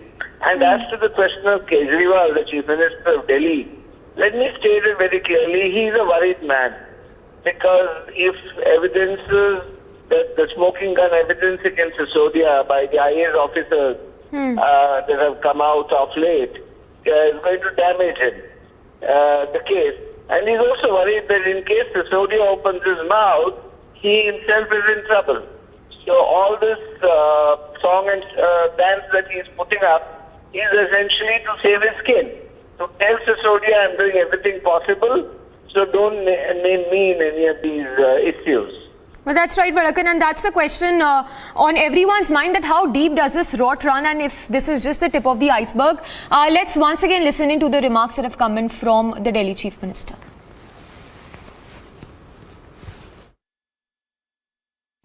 देश भर के सरकारी स्कूलों का बुरा हाल है। यहाँ मजबूरीवश गरीब अपने बच्चों को पढ़ने भेजते हैं। आज़ादी के 75 साल बाद एक ऐसा शख्स आया जिसने सरकारी स्कूलों की काया पलट दी और गरीबों के बच्चों को भी अमीरों के बच्चों जैसी अच्छी शिक्षा मिलने लगी। वो शख्स है मनीष सिसोदिया। देश भर में सरकारी अस्पतालों का बुरा हाल है। यहाँ गरीब मजबूरीवश अपना इलाज करवाने जाते हैं। आज़ादी के 75 साल बाद एक ऐसा शख्स आया जिसने सरकारी अस्पतालों की दशा बदल दी। गली गली में मोहल्ला क्लिनिक बना के अच्छा और फ्री इलाज हर घर तक पहुंचाया। पूरी दुनिया को मोहल्ला क्लिनिक का एक नया मॉडल दिया। वो शख्स है सत्येंद्र जैन। और दूसरी ओर एक शख्स है जिसने भारत की जनता का खून पसीने से कमाया अरबों खरबों रुपया लूट लिया, बैंकों का और LIC का पैसा डुबो दिया। प्रधानमंत्री मोदी जी ने मनीष सिसोदिया और सत्येंद्र जैन जैसे देशभक्तों पे झूठे केस थोप के उनको जेल में डाल दिया और देश को लूटने वाले उस शख्स को गले लगा लिया। आज मैं बेहद चिंतित हूं, मनीष और सत्येंद्र की गिरफ्तारी को लेकर नहीं। मनीष सिसोदिया और सत्येंद्र जैन बहुत बहादुर हैं, देश के लिए जान भी दे सकते हैं। जेल की कोठरी उनके बुलंद हौसलों को नहीं तोड़ पाएगी। मैं चिंतित हूं आज देश की परिस्थिति को लेकर। जिस देश के प्रधानमंत्री लोगों को अच्छी शिक्षा और अच्छा इलाज देने वालों को तो जेल में डाल दें और देश को लूटने वालों का साथ दें, उस देश की स्थिति बहुत चिंताजनक है। वहां आम लोगों के लिए काम करने वाला और उनकी सुनवाई करने वाला कोई नहीं बचता। मैंने तय किया है कि मैं इस बार होली वाले दिन पूरा दिन देश के लिए ध्यान करूंगा, प्रार्थना करूंगा, पूजा करूंगा। अगर आपको भी लगता है कि प्रधानमंत्री जी ठीक नहीं कर रहे, अगर आप भी देश की स्थिति को लेकर चिंतित हैं, तो मेरी आपसे अपील है, होली मनाने के बाद थोड़ा समय निकाल के आप भी देश की खातिर मेरे साथ भगवान की पूजा करना, ध्यान करना। All right, so there you heard Arvind Kejriwal, the Delhi Chief Minister, but the visuals there on your screens right now of the ED team that has arrived at the Tihar jail. In fact, very shortly, the team would be quizzing the former Delhi Deputy Chief Minister, Manish Sisodia, who's in judicial remand till the 20th of this month. Visuals there coming in right now of the ED team having arrived at the Tihar jail. Let's go across to Anuj as well, who's there outside the Tihar jail, getting us all the latest details. Anuj, when can we expect the exact time when the interrogation of Sisodia would begin? Telling at this point in time to our viewers is that Enforcement Directorate has already reached. This is the breaking what we are getting at this point in time. Let me ask my video journalist to give it a sense from the Tihar jail from where I am reporting. Let me tell you that this is the entry of Enforcement Directorate now. This is about the financial irregularities in the liquor policy which was implemented by Aam Aadmi Party back in 2017. Let me also remind you that Manish Sisodia, the Deputy Chief Minister, rather the former Deputy Chief Minister, was arrested by CBI and he was there in the CBI custody for 5 days. Later it was for 2 more days and finally he is lodged in the Tihar jail. He was given the judicial custody yesterday only by the Rouse Avenue Court and finally now Enforcement Directorate taking the entry. Let me also tell you that Enforcement Directorate last evening approaches the Rouse Avenue Court and from there 3 days permission has been given to Enforcement Directorate. They are taking the case ahead. They are taking the investigation ahead in terms of financial irregularities what we have been told. So at this point in time, I am reporting from the Tihar jail and the Enforcement Directorate team is already inside. That's something what we are breaking at this point in time. That now Enforcement Directorate is looking into the finance irregularities which has been done. So that is something where now the Enforcement Directorate is investigating the matter. Whereas, let me also tell you that this is going to be more trouble for Aam Aadmi Party. This is going to be more trouble for the former deputy, where he is already inside the premises. He has been given the judicial custody and the bail hearing. If we talk about in the case which was registered by CBI, that is going to happen on 10th of March. But prior to that, this is now looking like more trouble for Manish Sisodia, the former Deputy Chief Minister, who is already inside the premises, who is already lodged under the jail. And this was CBI who initiated the matter. This was the FIR which was registered by the CBI. And later we have seen how Manish Sisodia was called in for the questioning. He was arrested by CBI. It was from the Rouse Avenue Court. From there, he got 5 days custody. Like if we talk about CBI, has interrogated him for 5 days earlier. Later, 2 more days were extended. But now, this is the entry of Enforcement Directorate, where Enforcement Directorate is now looking into the financial irregularities which has been done. This has been stated that there was some money laundering and the process which was opted was of Hawala. And that is why there is no link, or rather the statement as of till now, if we talk कि CBI की जो prevention of corruption act की धाराएं हैं, उनके हिसाब से मनीष सिसोदिया जी को गिरफ्तार करने का कोई ग्राउंड नहीं बन रहा है और ये बात बिल्कुल तय है कि सीबीआई की धाराओं के अंदर मनीष सिसोदिया जी को जमानत मिल जाएगी। अब आप एक ऐसा ड्रैकोनियन कानून ढूंढ रहे हैं जो बनाया गया था ड्रग पेडलर्स के लिए, स्मगलर्स के लिए, टेररिस्ट के लिए, जो लोग फंडिंग इकट्ठी करते हैं भारत के अंदर टेररिस्ट एक्टिविटीज करने के लिए, बॉम्ब ब्लास्ट करने के लिए, भारत के खिलाफ युद्ध करने के लिए। अब आप उस पीएमएलए के कानून को भारत के राजनीतिक दलों के लीडर्स के खिलाफ इस्तेमाल कर रहे हैं। इसलिए वो कानून ऐसा पेचीदा बनाया था कि भाई जो टेररिस्ट है उसको पकड़ना बहुत जरूरी है और उसको जेल में रखना बहुत जरूरी है, क्योंकि वो उग्रवादी है, क्योंकि वो जो है मनी लॉन्ड्रिंग कर रहा है और उसकी वजह से, उस मनी लॉन्ड्रिंग की वजह से वो अलग अलग इलाकों में बॉम्ब ब्लास्ट कर सकता है। अब आप उन धाराओं के अंदर मनीष सिसोदिया को बंद करेंगे तो वो कानून तो ये कहता है कि जब तक कोई आदमी बेकसूर साबित ना हो तब तक उसको आप जेल में बंद करिए। तो ये अब वो कानून को लाके इस केस में थोपना चाहेंगे, ईडी को लाना चाहेंगे। इसीलिए तो ईडी क्यों हो रही है? क्योंकि ईडी जो है टेररिस्ट और उग्रवादियों की मनी लॉन्ड्रिंग को रोकने के लिए जो कानून बना उसका इस्तेमाल यहाँ करेंगे। आप लोग को आशंका है कि ईडी इस मामले में जब सामने आएगी तो आपको 10 मार्च को जो बेल पे सुनवाई होनी है वो सुनवाई प्रभावित हो सकती है? आशंका नहीं है, हमें पता है ईडी और सीबीआई आज की केंद्र सरकार के नीचे इसी तरीके से काम करती हैं। पहले सीबीआई किसी को जो है बुलाती है, उस चीज़ से पूछताछ करती है, उसकी ज़मानत होने को होती है तो ईडी आ जाती है, फिर ईडी कहती है कि हमें कुछ नए सबूत मिले हैं, ये है, फिर वो कहेंगे कि साहब इसके अंदर जो है हमें मनी ट्रेल नहीं मिल रहा, इसलिए आप इनको अंदर रखिए। अंततः वो ये कहेंगे कि मनीष सिसोदिया साबित करें कि ये बेकसूर हैं, और किसी भी चीज़ को साबित करने के लिए आपको कई महीने और कई वर्ष लगते हैं, क्योंकि कानून की अपनी प्रक्रिया है। इसीलिए सत्येंद्र जैन भी जेल के अंदर हैं। दूसरा मामला ये है कि अब राबड़ी देवी के यहाँ सीबीआई का छापा चल रहा है। कल भी उनके घर पे सीबीआई पहुंची थी। मुख्यमंत्री अरविंद केजरीवाल ने भी इसे लेकर कहा था कि विपक्ष को परेशान करने की एक तरह से रणनीति है केंद्र सरकार की। देखिए, मैं करीब 500 छापे ऐसे जानता हूं जो सो कॉल्ड एक्साइज के मामले में ईडी और सीबीआई ने डाले हैं।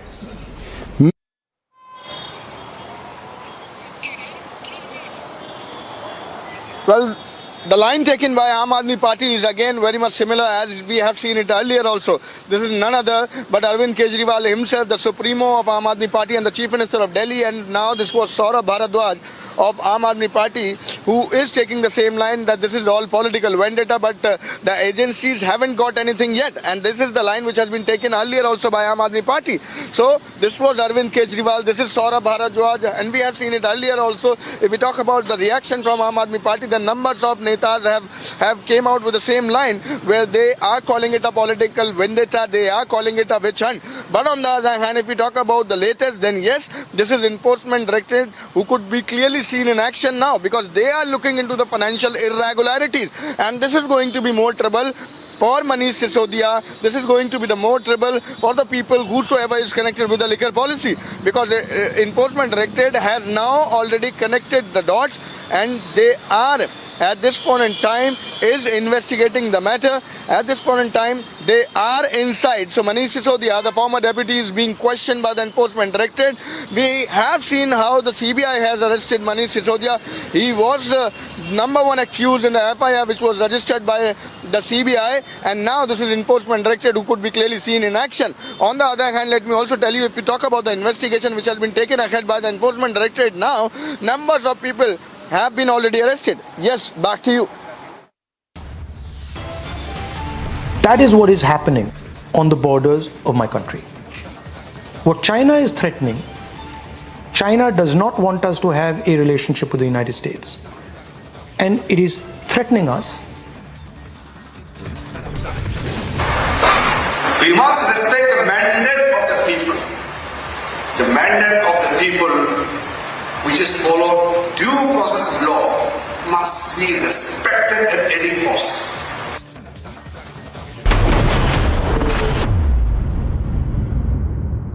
चल ना, एकदम अच्छी ड्राइव में मजे करेंगे। गाड़ी खराब हो गई और होटल में सिर्फ एक कमरा हो तो मैं जमीन पे नहीं सोऊंगा। तू बिस्तर पे सो जाना, मैं जमीन पे सो जाऊंगी। दारू पिला के तेरा फायदा भी नहीं उठाऊंगी। I know तू डर रहा है, but trust me, मैं हूँ ना। Amity has been ranked India's #1 not-for-profit private university for 10 years, with top 10 ranked institutions in management, engineering, biotech, law, mass comm, telecom, hospitality, fashion and more. Yet another top ranking for Amity University.